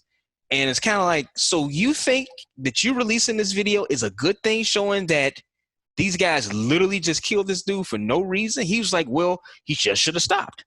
And I was like, and this is the attorney. The attorney is saying this. And it was kind of like, once again, here we go. So he just should have stopped. He just should have stopped. We just don't have any rights, right? So random people, you have to stop for him. Don't know these people. Right? Don't know the people. With guns. With guns, and you think that you're just going to stop. And the whole thing, but listen, the police officers lied to the family, said that he was shot at the scene of the crime. That didn't happen. I believe they said that video is actually like 30 minutes. Or no, not the video is 30 minutes. They had been following him for about 30 minutes. So they saw him and following. It all started because the father said a gun was stolen from his truck in January, and he just knew that it was this one. So all these things are coming around and saying, like, you truly racially profiled somebody. You think that he's supposed to stop to you? Why? Because you're a white man and he's a black man? What is the case? Oh, because you got a gun, he thinks he's gonna stop? Or if you're a former officer of the law. Yeah, so but he don't even know he's a former officer. I'm with you. I'm just pointing out the reasoning that people are trying to use to sit there and vindicate this bullshit. So you think you out here on some vigilante type shit. The DA had to recuse himself. One of the DA said that he thought it was fine because it was making a citizen arrest. Everything is now coming out is basically saying, like, all that was complete bullshit. So, but this is the bad thing about it. They're going to have a trial, yes. Today they appeared in front of a judge, and the judge said no bail, so they're not getting out. That's good, right? Okay. Thing is, though, you still have a trial down there, and it's going to be amongst their peers in that part of Georgia. With no hate crime law in Georgia. So it's still up to individuals to say, you're guilty or you're not guilty. This is only your first step, and I think a lot of people, obviously black people, understand that, but everybody should understand that. But in our case, it's kind of like we don't even get to that point, and then once again, now we got to think, okay, so who are they going to have on the trial? And hopefully, it's not somebody that's sympathetic to them.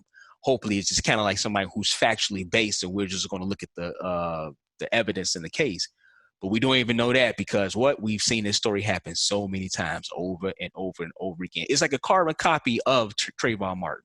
Plus the attorney, except this one was caught on camera. Plus the attorneys get to choose over who's in the jury. So yeah, they do. Sure I'm just saying. I got to give them they're still going to. Their attorney's going to make sure they get someone that's probably biased towards them. Hopefully, the Fulton County boys in the lockup will take care of all that. Let's see. For real. See it, Ryan? What y'all think? You know what?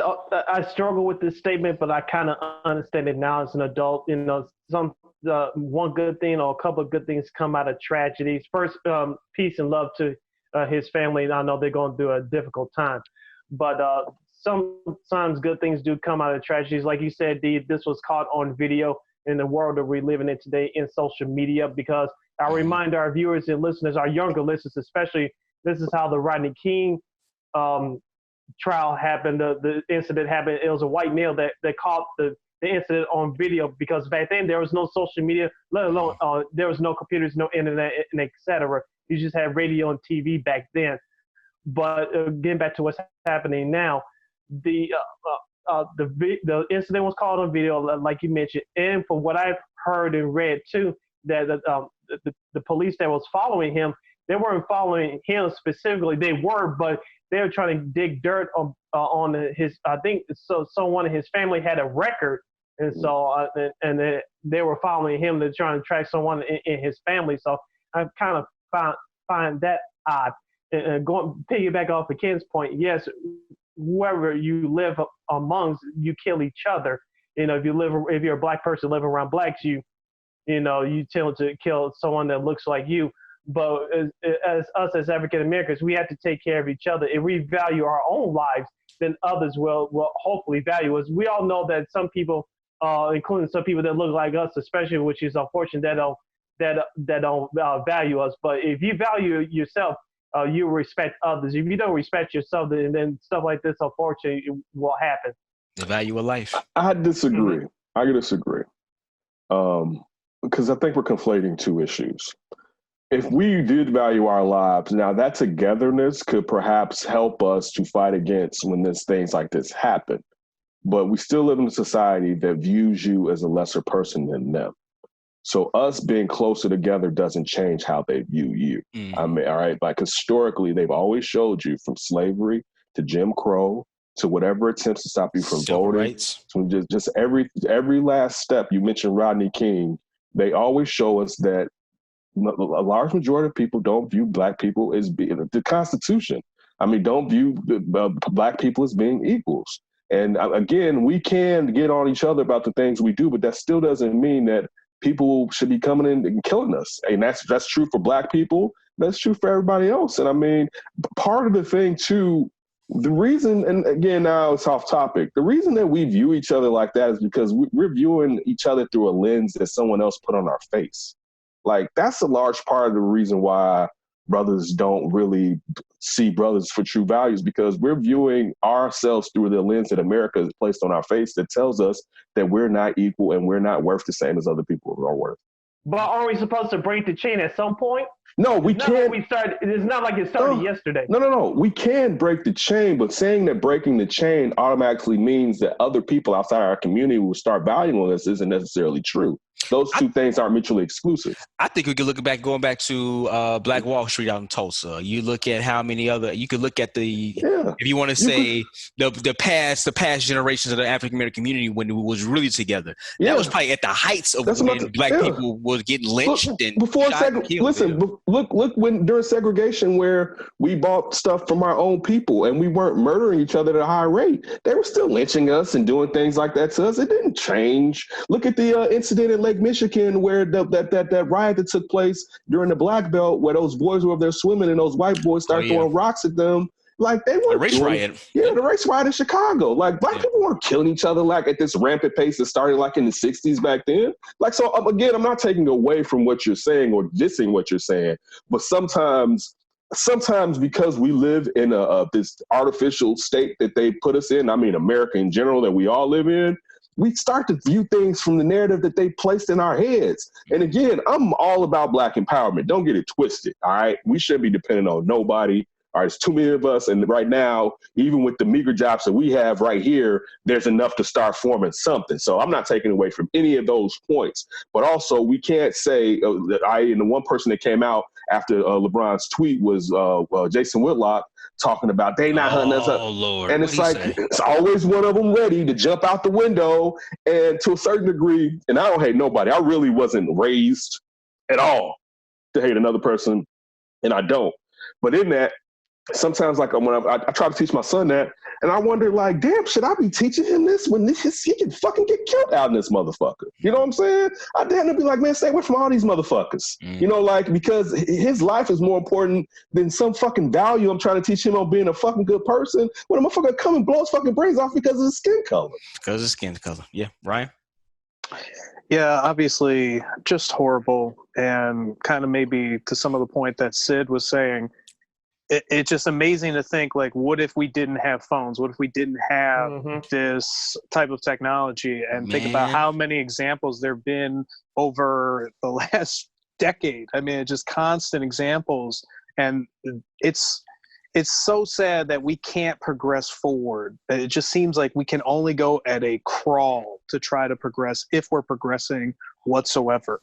And there's a lot of people, especially in these rural areas, that will refuse to change. And we have to almost hope that they just die out and that something else can grow there that maybe is a little bit more progressive. But I just hope that we learn a little bit. I hope, some people that have this facade thinking, oh, racism's gone. That's not even in America anymore. I see black people all the time. Everybody, whatever it is, any of that facade, hopefully they see it's not like that everywhere. And even if it's like that in your community, it might be kind of fake. You got to make sure that it's actually real. And unfortunately, we don't have enough of it that is real. Man, you're dealing with human beings. The bad side the bad side of being a human being. And you got to try to convince people. Me and the missus was talking about this today.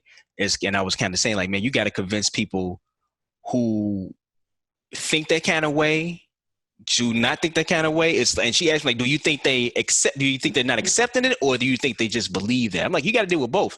Some people will look at you like, I know you're a human being, Ken. You believe the same way I believe, whatever like that. You know what I'm saying? You're a human, but you just can't live the same way I can live. You know what I'm saying? We're not equal though. But then you have some people who's like, oh no, he's not even human. So you have to deal with all kind of dumbasses, racist dumbasses. And you got to deal with those human beings. The only thing you can do is, man, listen, as Ken said, try to raise your kids a good way. You have to try to make sure that you give them a good mindset of trying to navigate through life, because this is the kind of fuck shit that they won't have to deal with. Hopefully it doesn't continue. But as I said before, you're dealing with human beings. My last part, I don't care really how someone views me. I've finally started to outgrow that. It's taken me a long time to grow and mature, to not place value on what someone else is. Sometimes I may fall back and I have to remind myself. And that's just people that I know compared to people that I don't know with hate against me. This came up with the incident where I talked about the restaurant where I usually go get my cheddar, not my cheddar, my chowder, my clam chowder soup. And look, I've never really said the name before. I'll say the name here, Salonica in Hyde Park. I was going there for years or whatever. And the incident with I don't know, maybe the kid was 4 or 5. Mm-hmm. And Tony was like, well, that was a teaching moment. And I told Tony, like, no, because I'm tired of trying to tell somebody I'm a human. You know what I'm saying? Like, in a way, I devalue my motherfucking self by trying to have to explain to another motherfucker that breathes air like me that I'm a fucking human being. Mm-hmm. So getting what D just said, I don't really care what you think about me. Just don't fucking hurt me. All right? Keep your shit and your shit to yourself, and I'll keep my shit to my fucking self. And we can both keep going. I can't change people's minds, and it's not my fucking goal in life just don't hurt my people, and we can all be happy, and we can stay as segregated as motherfuckers like, as far as I fucking care right now. Yeah, it's this. There's just very few worst. answers. Yeah, it's just more questions, and you just keep questioning. People in general always want to feel like they're better than something. And we are at the bottom, so they can always point to us and be like, I'm better than them. And that's really not going away. When we just talk about these people dying out, that man was with his son. All right? Right. So that's passing it on further and further. Generational. It's just generational. Think about when he grew up in this house. If his father's with him with the shotgun, let alone he was an officer, think about the shit his father was at home saying, to where this dude is like, let's go get him. Yeah. And think about it like this, too. All the people that had to recuse himself because they knew him, right? Mm-hmm. Then you have a DA basically come out and say, like, oh, no, he was right. They had the right to go ahead and shoot him. They wanted it to be on file. That's the real point. And wanted to be on file. And the police had this footage since the day it happened. And didn't arrest nobody. Nobody. You think they care about us? And that goes to Ken's point, talking about it being generational. And that's why I'm saying it's that mindset. It's that mindset of, unfortunately, these human beings that just think like, yeah, what they do? Oh, yeah, he said he had a gun and he said he stole. Yeah, we heard the story. Let's make it a citizen arrest. That boy should have just stopped.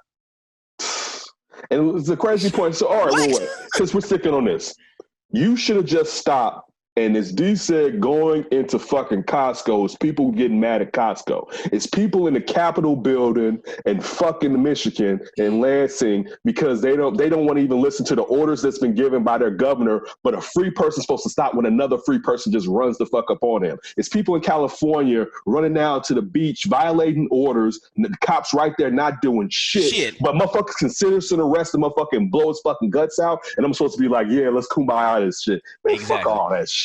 Exactly, and this goes back to your point, Ryan, about, and I've been saying this for years. Whoever came up with the idea to put a camera on a phone should be put on the motherfucking Mount Rushmore in this country, because without those cameras on those cell phones, you won't see not even half the shit. You wouldn't see 90% of the bullshit that goes on. And you know what's crazy? The other 10% is probably some shit that'll really blow our fucking minds. Through Ring doorbells and cell phones on cameras on cell phones have literally changed the way people see other people for the good part. For the most part, have really changed the way people see other people and what's really been going on. I always think about the joke with Dave Chappelle talking about civil rights and talking about how it happened on TV. Like, oh man, my God, they beating those Negroes like hotcakes down there in Mississippi because they saw it on television. You go to Sid's point. Man, we finally saw the video of Rodney King. Just so happened somebody with a box-ass video camera shooting across the street saw that, put it on TV. Mm-hmm. Now you got cell phone cameras. We even got the story about the young man, the cop standing over the young man's body, talking about, oh, man, we're going to need a closed casket. Laughing. Talking about you got a closed casket. You know how we saw it? Motherfucker, he had his Instagram live going, and people saw the shit. Last thing, also with the Rodney King thing, for everybody that wasn't alive then, the cops that were savagely beating him were all freed, and that's why LA burned. Yep. So, and we thought back then for sure, because it was finally on tape, that at least they would get a year, right? Something, and they let them all walk, which again goes to the point of you are less than us. This trial right here, these guys is going to be huge, and it's going to weigh in politically as well. You already had some politicians, Joe Biden, come out swiftly and say something. Then you had Donald Trump talking about, oh, well, you know what? We got to see what else happened on the tape. Really, motherfucker? I don't care if he stole $1 million and he running down the street. Dude, I don't care if he stole $1 million running down the street. Right. That doesn't give anybody the right to stop in the middle of the street with a shotgun. You motherfuckers ain't John Wick. You ain't Batman. Right. All the motherfucker police, you see something, say something. Get your ass away. Or Dolores from Westworld. There you go. It's just, I don't know, man. It's mind blowing, to say the least. Well, real quick. The fact that what you just brought up with Trump, this is the same guy with down there in Charlottesville that said there was good people on both sides. And right? I was thinking about this. We never had a president in our lifetime say white supremacists were good people, right? I mean, even if they believe that, they at least shut the fuck up and then say it. Right. Go ahead, D. Y'all say the dudes up there in Michigan with the guns, I was like, he called them patriots and good people, and saying the governor should make a deal with them. A deal? Why? When she's trying to save them. Make a deal with, like, what type of stupid shit? And this is the fuck. So look, I'm supposed to think, Sydney, that me and these people could come to some type of consensus thought, and they believe this dumb racist motherfucker that's in office is accurate at something. Man, fuck all of that shit. I don't even care anymore. I'm gonna take the governor off my mouth. Fuck it. Don't run up on them if you don't want nothing. But I swear, I'm fucking tired of it. All right. Like, I've always enjoyed being black, even though we're the downtrodden. And it's like, it hit me this morning, like, damn, should I enjoy this? Because these motherfuckers will jump out of the truck and just blow me the fuck away. Like, what the jogging? Trying to actually do cardio, right? And I'm going to get gunned down. All right. Enough. Right. Yeah, Ryan, you want to say something? End it off. I just had a quick thought. Like, when you said how they don't even view certain people as human beings, how more animalistic can you get than ride up with a shotgun and just shoot and not ask questions and just expect results? Go home and chill. Great point, Ryan. All right. Getting back to something that we were just talking about. A Michigan lawmaker returned to the state capitol on Wednesday with the armed security detail following a coronavirus lockdown protest at the building last week, attended by white supremacist and militia groups. Excuse me.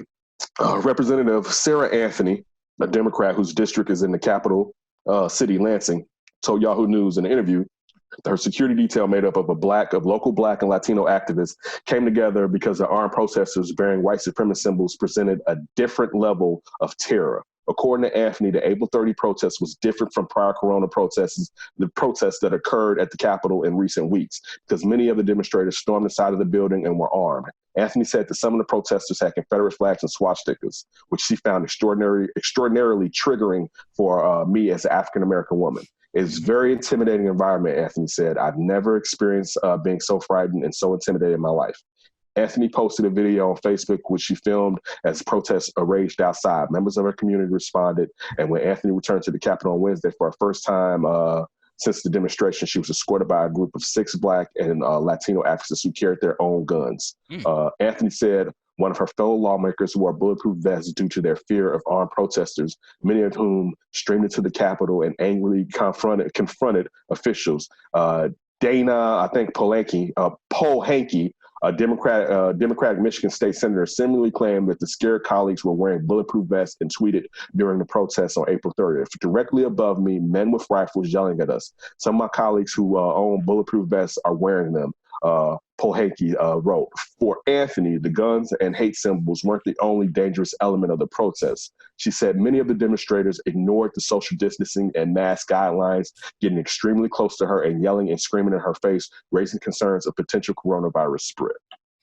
Now, if you look history lesson, you go back to what happened in the 1960s with the Black Panther Party out in California.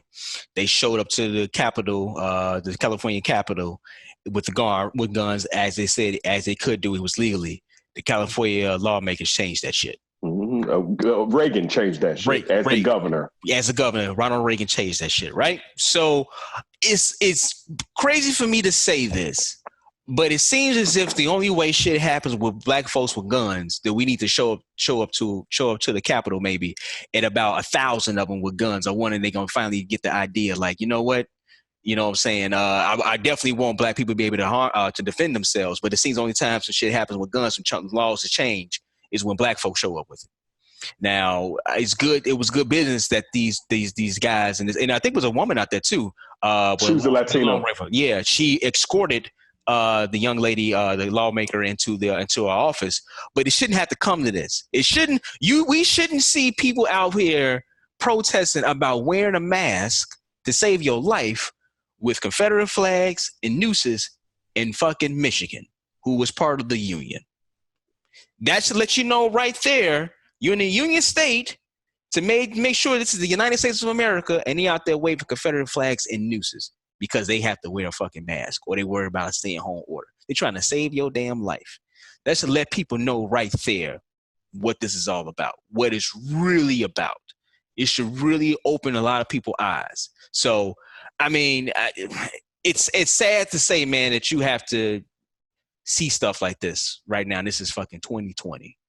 But this is the game that people wanted to play when they decided to play celebrity with the highest office in the land. and I'm not saying things like this wouldn't still take place, but when all the rules have been thrown damn near down a hole because we want to play game show shit with real shit, this is what takes place. The fact that, like you just said, Trump is talking about make a deal with them and they're good people. liberate them. Yeah, they patriots. Where like, let's stop acting like we're not trying to save lives. 77, probably by now, 78,000 people are dead. Just 3 weeks ago, we were like, you know what? These numbers aren't going to get as high as they told us into the 140s. We gonna get about there now. Probably. All right, we're going, especially with everybody reopening back up. We're going to get around that. We're definitely going to cross 100,000 lives died from this, and we still don't even know about the ramifications to our bodies after someone has perhaps caught this thing because it's brand new. What are you about to say real quick? Guys, wait a minute. So what we at right now was projected was supposed to be in August. It's May. Yeah. And we already there. And think about it, and we've been social distancing, and now people are tired of social distancing, basically. Well, the people that we're going to get tired of it anyway. I'm like, even here, again, I'm not even going to make Nobody want to be in the house cooped up all the time. Yeah, right. Like, even here, we see here in Chicago with black people, this isn't a racist thing all the time. Well, black people out here that don't need to be out here, right? And we're sitting there, we just said, we've been getting hit with it the most. Most of us probably have an elderly person in our house that you're putting at risk on. I did. They passed. I took care of them. Lucky it wasn't when this was going on or whatever. I hope that I would have definitely social distanced. I was younger then. I hope I would have social distanced in a proper fashion and not just been hot and young and been an idiot. But just sitting here and seeing these people, I mean, we saw them before outside of the Capitol building, but really think about if you're a representative or a senator and you got people with high capacity rifles, pistols, yelling at you, and you think, and you're sitting there in your head like, oh, nothing's going to pop off here. And on top of that, if you're a minority and you're sitting here and they got swastika's and the damn, and this is another thing, we talking about how this is going to die out. All these races are going to die out. They got as you said, it's in Michigan, they got the Confederate flag up there. And how long ago was the Civil War, right? Yeah, I know. Right? Like, as far as dying out, how long ago was that shit? Right. So it's a mentality because simple-minded people, this isn't just simple-minded people, but I would talk to simple-minded people now. Simple-minded people need something to hold on to validate themselves. And there's nothing, and one of the easiest things is what you've been taught. No motherfuckers right there ain't as good as you, so at least you should be having more than them. And you can always look at that as a kind of a Mendoza line on where you should be compared to where they should be. Yeah, I think that's one of the silliest mindsets when people just think, oh, I got guns and I got enough friends, so we're going to make change that way. And, if you really disagree and you have these protests, you should be allowed to protest in America as long as you do it in a way that doesn't endanger people or potentially break the law with this insanity. I'm just going to bring a bunch of guns. And we know how simple it is for just something to go wrong, and all of a sudden everybody just starts shooting, and then it becomes this entire thing. It just, it should show how we have a racism issue and we have this gun control issue that should be on the forefront too. It just, people think that, oh, if I just stock up, I'm going to be really hurt because who's going to stop me? Yeah, I think that shit really gonna kick off. But this is the thing they don't understand. They gonna lose. You ain't beating the U.S. government in a gunfight. You're gonna lose. But the problem with that, D, is who do they get before the U.S. government gets to them? Because the first people they're coming for, it looks like you and I. So, and the government hasn't been trying to save our asses in the first place. So I'm waiting. Before we get to that point, D, no. This is what I was trying to say. I know we gonna lose. Don't add the militia up like that. No, and that idiot is calling everybody good people that are doing these things. Who is he going to side with? Right. I'm talking about when they go out here. This case in point up there in Michigan, right? They're at the Capitol. They're not in the faces with the guns of people that look like us. They're in the faces of in the faces of men and women in uniform, right? And most of those men and women in uniform are white. They looking at the government. Now, I'm not saying that they're not looking at us, Ken. I'm not saying that at all. But they also looking at the government. And they looking at them like, man, I'm ready to kick off with the government trying to tell me what I can and cannot do. All I'm trying to say is you're going to lose against that government. And all I'm trying to say is, if the kickoff's happening, they're gonna be running down in your neighborhood too, because they part of the kickoff is they want to hit us. That's all I'm saying. But they never do though. It's never kicked. It's never kicked off. It's never the full kick. Because one thing, even look at it like this: when you have and it's only 7 people that showed up for her, but compared to the hundreds of people, if not at least 100 or so people that showed up for that demonstration. One of the goals of those people is always to start off a race war. Yeah. Like that's one of their, because they always feel like if a race war started, I bring a noose and a Confederate flag. They always feel like it'll galvanize white people. So like that's one. So again, no, slow down. All right, just whoa. All right, because I don't have the pistols. You got your pistols and stuff ready in case the militia can run down the street real quick for the government get them, because the government not gonna save us. The government's not gonna save. We gotta get in there and save those blacks. They're not coming. They're not coming to save us. All right. Yeah. Another drama with Jay Cutler and Kristen Cavallari. The couple are currently going through the world's messiest divorce after 10 years together. And now sources is out that, and now a source is out here telling Page 6 that Kristen didn't think Jay was ambitious enough. Quote, Kristen views herself as very polished and put together, and Jay as this lazy, unmotivated guy. End quote. That is an amazing quote. One of the most on-brand quotes I think I've ever read. That's like every single Smokin' Jay Cutler meme come to life in 3 words. Lazy, unmotivated guy. I mean, most marriages break up over unfaithfulness or money. Cuddy's may have just broken up over Cuddy being Cuddy. Which begs the question, how the hell do the rest of us know that Jay Cutler was like that, but his own wife didn't? Go to Google right now and type in Jay Cutler don't care. And you tell me what comes up. This dude has been a meme of apathy and disinterest and not caring since 2006. As a reminder, that's why, Ryan, I was like, I'll add this one. I don't really like doing divorce stuff. I don't feel like we need to be in people's lives like that. As a reminder, I don't either, but headline. Yeah, you're right. You're right. So as a reminder, Kristen and Jay married back in 2013. This is from Yahoo Life, I believe. Let me just double check. Yep, Yahoo Life. When he was a quarterback for the Chicago Bears, she was growing increasingly impatient with him. He's supposed to take this big job at Fox Sports and have a life after football that would get him off the couch and do something, the source said. Instead, he backed out. This is 3 years ago and joined the Miami Dolphins. That didn't pan out well, and he was left with no TV gig until she got the show for them. Apparently, Kristen views herself as very polished and put together, and Cutler as this lazy, unmotivated guy. Wait a minute. How long did Jay Cutler play in the league? Like 13 or 14 years at least. Yeah, okay. So number one, he wasn't that motivated on the field, right? But this man just played in the NFL for 13 or 14 years and is a millionaire. Damn it, I ain't doing nothing. Nothing. I'm fine. I won at life. Great point. I'm chilling. Well, wait, did he not get Sam Bradford money? This was he came after Sam Bradford, right? I mean, I know he was like the 13th pick. But I'm just saying, but we know the Bears, but the Bears gave him a fat deal. Yeah. All right, we know that.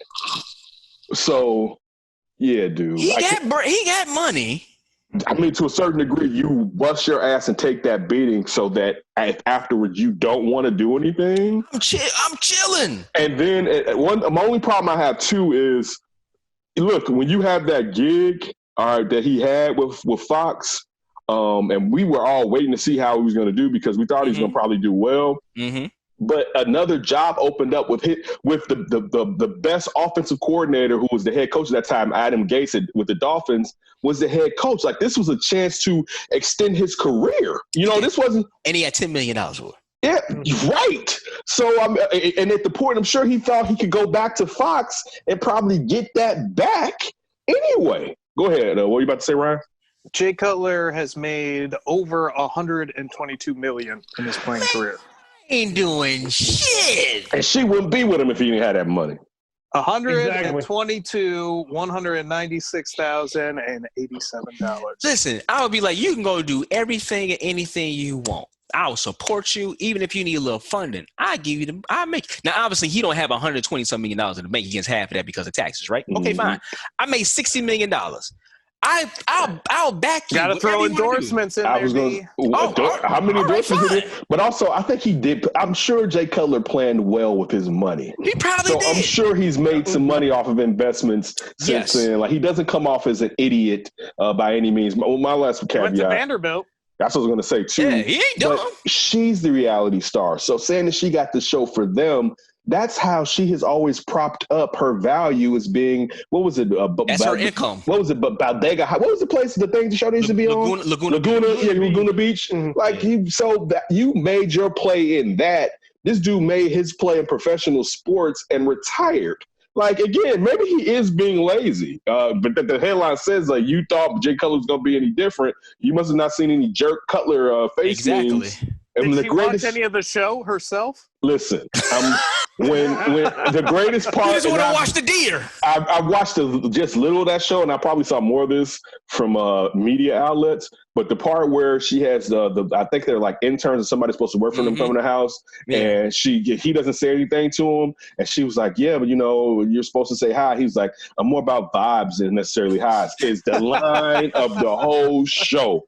He had me like, listen. He was the star of the show. Dude, Jay Cutler, for what happened here in Chicago, lets you know how Jay Cutler can be a jerk, but yet we all still have an affinity for him, right? Yeah. Like, we still have an affinity for Jay Cutler, even though he was a jerk. But we were like, that's our jerk, basically. Like, he was infuriating at times, but he's our jerk or whatever. So I guess so, Christian. Sid, do you have something you want to add to it? Yeah, here's the thing. Kristen Cavallari, like you said, Ken, no one knew who she was until she married Jay Cutler. Jay Cutler was already in the middle of his career. Not everyone watched that silly reality show. I know I didn't when she was on there. I didn't. And now that the divorce is going on, now I don't know if you guys heard that he froze his assets and she quote unquote demanded $5 million for him. She wanted to buy a mansion. Right. If I'm Jay Cutler, hell no. We're divorced. We're done. Finished. Nana. Go sit your ass down somewhere. Whoa, slow down, though, Sid. Sid. They were married, so she does have some of his money does go to her. I don't know what their agreement was. It's probably gonna be a split, maybe. Yeah. Oh, you know what? It would depend on where they married at. Yeah, well, I'd be shocked if he didn't have a prenup. Because I would be shocked too. I would be shocked too. Yeah. And Sid, I think if you're not a football fan, Jay Cutler is not the most famous person in that. True. True. All right. Hating on Laguna Beach in the Hills. You used to watch Laguna Beach in the Hills, Ryan? No. Okay. I did catch some episodes though. I know that had to do with the skin beard. Her friend's boyfriend. Remember the guy that has the blonde beard that was always on there? But see, I didn't really watch Laguna. I watched her on the Hills.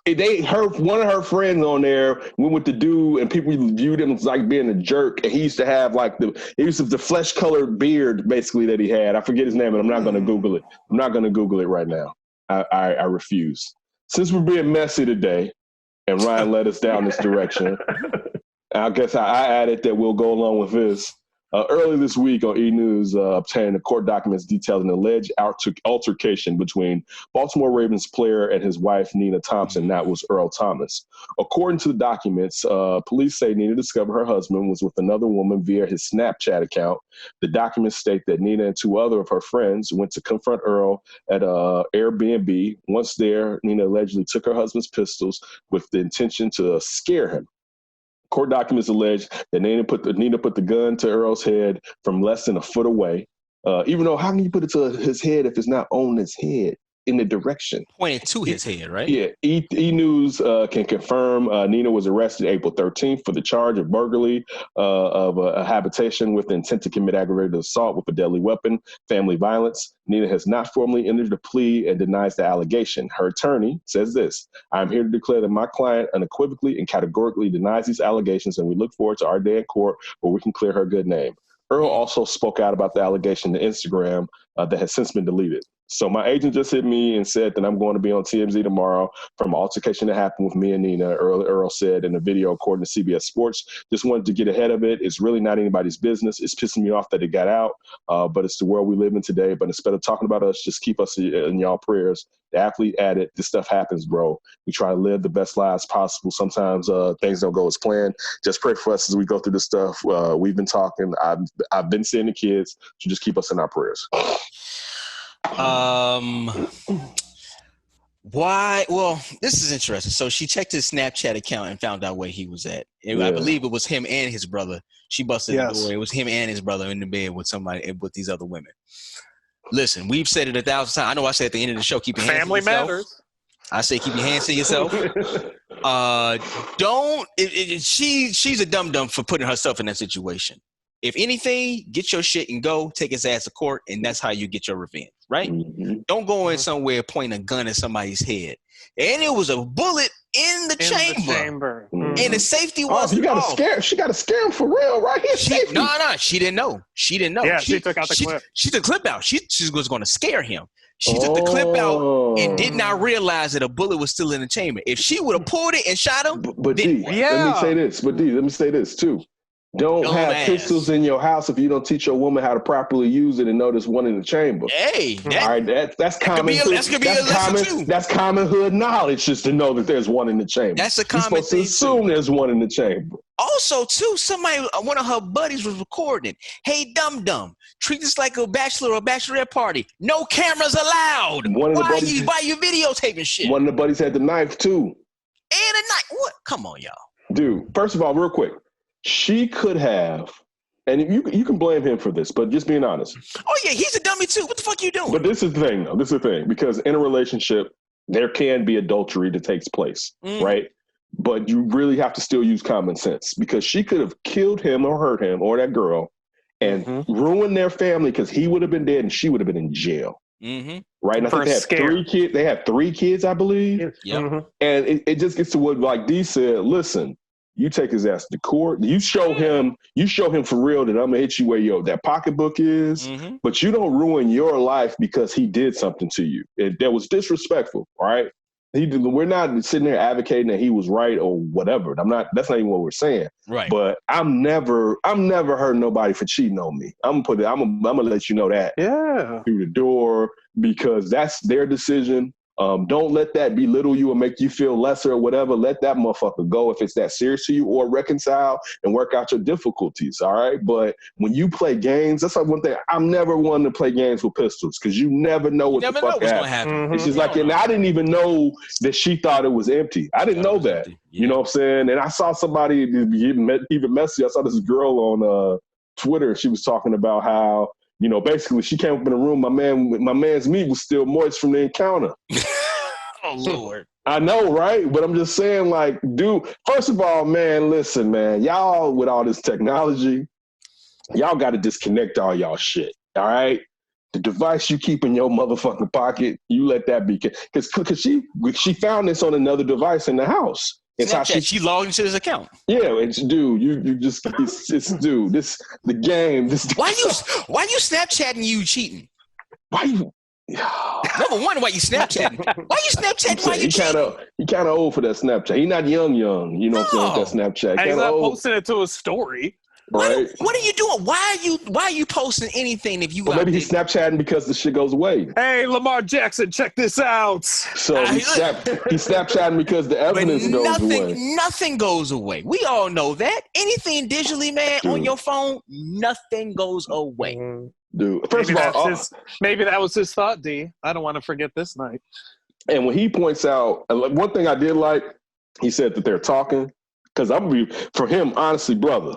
Don't you go back in that house. Once she breaks the covenant, and she may have been jokingly playing, but once she breaks the covenant where I will shoot you, you can never bring it back. Yeah, it can never, you'll be sitting in the hospital and within the next 5 years and blaming yourself because you went back. It's a wrap. Unfortunately, and you know what? It's a wrap. And she shouldn't go back either. If he's out there doing this, if he's out there doing this kind of shit, he obviously don't want to be with you. But look, I won't say that he doesn't want to be with her. He's out there cheating or he's doing whatever he's doing. But you should probably leave. And what you said, D, is right. I'll even just put it like this to her, because one thing we always try to do is talk to a person in a way that can kind of convince them. Listen, it's to bump what he's doing. If he's risking you doing things that can get you locked up, you don't need to be with him. Mm-hmm. Like, that's the thing. Like, if this transgression can cause you to do something like this and go A-team on some shit, you probably need to remove yourself from that type of situation. Yeah. All right, last one. All right. Sean Bolden shouldn't be all that busy these days. He owns 2 strip clubs in Portland, Oregon, both of which were deemed non-essential in March, along with many other businesses in the state, and were ordered to close due to the spread of COVID-19. But when the Huff Post spoke to him late last week, he was working overtime to juggle media requests and prepare for another weekend of drive-through food to go. A drive-through version of his live club, Lucky Devil Lounge, that he recently launched 2 lines around the block. Bolden, his club, and his employees first made headlines, including on his website, in March when, as a way to stay open and continue to bring in income during the government-mandated shelter-in-place order. Dancers from the club began working as delivery people, with security guards serving as drivers. Many orders and one cease and desist letter from Uber later. Boober Eats was the service original name. They've now come up with an even more revved up tactic to keep business booming. Since food delivery started, we had a lot of local businesses showing us support and wanting to collaborate, Bolden said. A local event company that sets up stages, tents, things like that called us and were like, we're out of business. We're not doing anything. They offered to build us a huge tent, 2 stages, a DJ booth, a couple of stripper poles with lights, lasers, fog machines. And we're like, we'll just see how it goes. Here's how the new drive-through works. You pay $30 to enter, and you can order any food on the food items on the menu. Once inside the tent, you're treated to a full show from a group of masked up dancers. They do a song or 2 for each car, and then they send you on your way with the food. There is a tips bucket set up for the dancers, and even devices normally used to collect trash that allow them to collect tips from a distance. The drive-through has proven even more lucrative than the original food delivery program, though they're still providing service too. We had a nonstop line of cars wrapped around our parking lot Saturday night, Bolden said, adding that these new attractions just draw visitors from beyond just the Portland area. We had a carload of girls from Seattle, 2.5 hours away, do a road trip down to Portland and drive through just to get some food and seeing this is going on, Bolden said. It's crazy. For the employees, food to go is more than just a way to keep money coming. It's a way to get back into some sense of normalcy and creativity, as Brody, who was celebrating her birthday on stage last week, explained to Huff Post. It feels amazing. It's still not enough, but it feels so good to move. I woke up next day and I was actually sore. It's been so long since I last danced. I just needed this right now. Hey, listen, man. I used to frequent the strip club back in the day. Yeah, we know, D. I don't know if I would ever be that bad to be. I got to go through the drive-through to see some TNA. Got to take yourself back, D. You're in Mary D's shoes. You got to go way back. True. But this is my thing. Why I do like it though. In that story, they was able to keep all their employees staffed, all the security staff, didn't have to fire anybody. Nobody lost their jobs. Things obviously changed.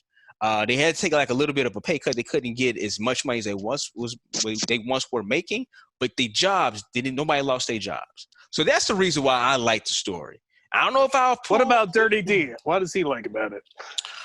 Hey man, Dirty D want everybody to have a gig too now. If you want to go up there and shake a little something and through the drive-thru, I'm all with it. Now listen, I'm not approved. Go ahead. Where's that bucket? I tip you too, baby. But I'm just saying, I don't know if I would be like, man, I gotta go to strip club. I gotta go through the drive-thru version of it. But I am very, very, very happy everybody still got it. Well, technically, you already answered it with the drive-ins earlier. You'd find a parking lot farther back that you could spear in and see the girls stripping. Because you ain't waiting in that line or paying that premium. Pulling the curtain back, lifting the tent up from the bottom. What y'all doing in here? Right. Well, all right, this is my thing. And again, it seems like this is working. But there's a chance that you can still be perhaps passing the virus. These carloads coming from Seattle. I'm just saying, I don't know if this tent manufacturer that we're planning, if they are the COVID virus experts and things of that nature. So there's still a chance. Even though I saw the strippers on there with the masks on, there's still a chance that this can be passed in this situation. Now, mind you, if everything's on the up and up, please definitely get it on if everybody can be safe. But the same animus that we take to the UFC for trying to fight, even though they have restrictions, but still, what's the point? I will apply these to these strippers in this situation to say, is it necessarily necessary? And I too want people to keep their jobs. The funniest thing is, I saw the video. Somebody pulled up in a Vespa, and somebody was in the front, and somebody was on the back, and they was just looking around like, "All right, yeah, here you go." Here you go. I was like, damn, they came in on a Vespa and it's like, I got some titties. Look, it's funny when you say that. So when I make my bi-weekly trip, it was like 3 weeks, but to the Popeyes, Les Popeyes. Mm-hmm. And one thing I saw this last week, there was people inside. And at first I was under the assumption, I was like, if you ain't got a car, you just got to suffer, which isn't fair. But I was like, I don't even understand why they just don't have these people walking in the drive-thru. Me personally, I'd just be like, yeah, y'all just got to stand in the drive-thru or whatever. Mm-hmm. But when I saw those people in there, I was like, this isn't safe. And again, I will apply that to go-go as far as the safety issues. Go-go. Ryan? Ken, real quick, I want to know what the Popeyes order is that you make the run. Do you really want to know? I want to know. So I pull up, right? And when you get older, you get bolder, right? So I pull up, I don't even look, because sometimes they don't have the deals on the window. And I'm like, what's the deal? I ain't about to come up with nothing. Tell me what the chicken deals are, right? So they'll tell me they got like a deal, and it's like $23, right? And I'm like, all right, what's the deal without the size? Because, I'm not really supposed to be eating the size, but I don't really need the size. For the most part, I get it for these motherfuckers here. So I'm like, right? Like, so I'm like, I just need the chicken. So I'm like, so they like, oh, okay. So for the 10 pieces, just the chicken is $13, right? So then this is when I hit. I said, well, give me 2 of them. Right? Oh, okay. I'm not coming back outside. This chicken, it's 3 pieces left. I think I got that chicken on Thursday. All right? Nice. Okay. Listen, when you went to get your charger, I just saw him in the refrigerator. I was like, yes. We all had some, because it hasn't like we've been eating them like all it's like the second time we had them from dinner again was last night. We hadn't had it from dinner since last night. The night before, I snuck and ate 2 pieces late or whatever. This me. It's my chicken. It's my chicken. You know, she was up there talking about it's late at night and all we do is smell chicken permeating from the kitchen. We trying to go to sleep. I said, I thought about that. But a brother wanted a couple of pieces or whatever. So I get that, and then I get them a box of fries. I have been cheating a little bit and eating a few of the fries or whatever, but I still really don't consume fries and potatoes like that, starches like that. But is that the only side that the family wants? Just the no, fries? they want no. They want they/she. No, she wants them The kids are still too young.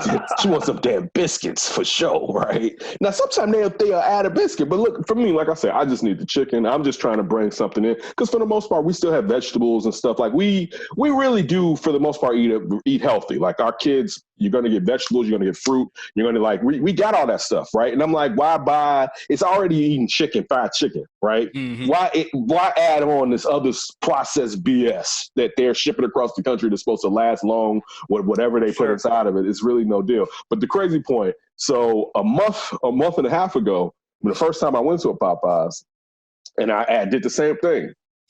And I told the ladies, first she was like, yeah, it costs 20-something. And I was like, cool, because it's like, you got me by my balls. You got the chicken. I got to eat it. And she's like, no.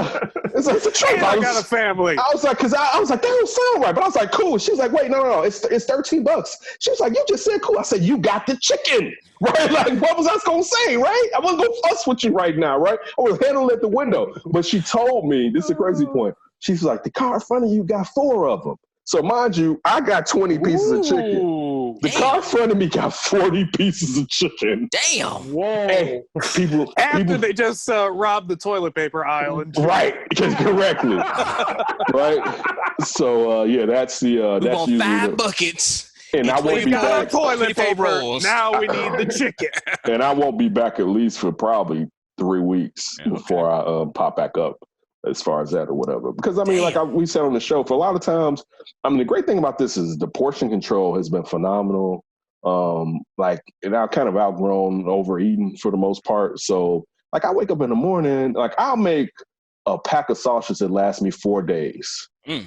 You know what I'm saying? I have 3. I have avocados because you need that fat with keto. I have tomatoes, and I have 2 hard-boiled eggs. You know what I'm saying? Like stuff of that nature. And then lunch, who knows? But serving size, like being at home. And the thing too, real quick, and I know we got to get off of this. The thing too is going back into offices because we're not going to be able to use refrigerators. Like, what are we gonna do about lunch? Oh, they're not good. You're not gonna be putting stuff in that fridge. You can kiss that goodbye. You better get you one of them ice things and put it in your bag, because your office, if they're letting y'all sit there and put y'all food in that place, like they have to figure out. I've seen articles about offices working on a clock, as far as like, for instance, like, you know, D, from where we used to work, like the cafe. Mm-hmm. Where you would enter, and I'm not saying this is what's going to happen, but you would enter and exit in one direction so you don't have people facing one another. But offices, like the aisles in the grocery stores. Well, no, because everyone has to just walk in one direction in that aisle. Because you could come from this way and I can come from this way. Yeah. Okay. Put it like Subway. Going down the line. Yeah, right, going there like, so you won't have people where you came from this way and I came from this way, and when, like, everyone's coming from this direction, and therefore we can social distance greater in that way. And offices have to figure out how they're going to do that moving forward. Like, but you can't have all this. Like, 'cause think about it. If someone has an infected bag and they put it in the refrigerator, let alone, yeah. So like, there's going to be things that you're going to have to do, and that's even like, it's going to be weird to figure out how everybody tries to figure out doing this moving forward. Yeah. Me? All right. Hey, thank you for sharing your time with us. Hey, make sure you follow us on Twitter and Instagram at DN Show. Once again, it's at DN Show. Hit that bio link and you can find us everywhere. All right. At Demons1, at Thes Davis, at Sid Kid 80, at Ryan B. Ski, and Ryan B. Ski 1. Ryan, great job with these topics today. Definitely appreciate it. Hope you all appreciate this show. Full of emotion. I think we got out a good amount of information. I feel like this was entertaining, even though some of the things were tragic. A lot of the things were necessarily tragic, but we kind of get. We went through the spectrum. Yeah, we went through it, and we did it in our own vein. If you don't like it, let us know why you don't like it. Be honest. I mean, if you're doing it because of biases, you can just keep it to yourself. All of us want to learn and grow. If you're doing it because something that we can grow from, I'm definitely interested in finding out any of that information. Please be safe. We know a lot of places are opening up. But don't be stupid. Like, you can be healthy, but there's more people in this world than just you, man. And stop thinking about yourself. We all do. It's not talking to one individual, talking to us all. We all think about ourselves first a lot of the times, and that's the human nature. So I'm not saying that that's some irreprehensible type of attribute that one particular person has. It's an attribute that we all have, but it's in how we mitigate that attribute and how we try to grow and know, like, all right, it's not about me. I got to do more for other people, that we can become better people. D and Davis' show will be back this week. We will have our last dance interview probably out on Tuesday. Maybe we'll figure out another show that we're going to watch down the line, even though I need a break from Wednesday's recording. So I'm not too amped up about that. Ain't nothing new coming out no time soon. So, well, we're going to get The Mandalorian back. That was one of the topics Ryan had in here. The Mandalorian did finish filming, and they'll be back in October. They'll be back in October, right? Okay. Yeah, right. So that one was edited out. So definitely we're at least going to get that. I watched The Rise of Skywalker last night. Me and the family finally watched it last night. It was cool. Yeah. It was cool. I think we kind of knew. I think we knew she's a Palpatine. I definitely know I've said it a couple times. Like, dude, look at her powers. What could it be? Who if I ruined it for you, oh well. What are you about to say? Which director did Thor Ragnarok? How do you pronounce his name again? Tika. I can't say his last name. He's going to do another trilogy. I think that's what you take away from Rise of Skywalker. We're ready for something new. It's going to be something else. That's really good. Yep. Okay, real quick. I know we're supposed to go. I got to ask y'all a question. The Skywalker storyline is supposed to be gone, correct? Yeah. Yes. But, okay, I'm going to ruin it. With Rey taking on the last name, does that technically mean she's gone, or because she's not actually a Skywalker, she can still continue in the stories and it won't be viewed as the Skywalker storyline is still going? I don't think she's going to be. I think that whole entire thing, that whole entire storyline is dead. It's going to be some other. I don't think so. Because to me, it kind of doesn't make sense. Because in a way, she's the strongest ever. Like they haven't talked about like Luke is supposed to be, and definitely Anakin, Darth Vader. But in a way, when you see what her power, she's both in a way. I don't see how it would make sense not to continue her if you're not, because everybody else is dead. That's from the original. Yeah. She had the lightsaber at the end. What are you building a lightsaber for if it's all over? That you're just retiring and putting it away? From my understanding, Skywalker is. That's from mine too. But at that point, I didn't know. Like at that point, because the name of the movie being Rise of the Skywalker, to me, it was either going to be Kylo Ren, Ben Solo was going to rise up, which took place, or Rey was going to be revealed to be a Skywalker, even though I think initially the thoughts were that she was a Kenobi. And then after watching the movie, the first movie or two, I thought she was a Palpatine because of her powers. It kind of made sense to some degree that she was coming through that line or whatever. So again, I don't know. But anyway, that's it. We getting out of here. I'm not going to keep you any longer. Always appreciate it. Definitely be safe and don't do anything stupid before you hear from us again. We gone. Keep your hands to yourself. The Flip.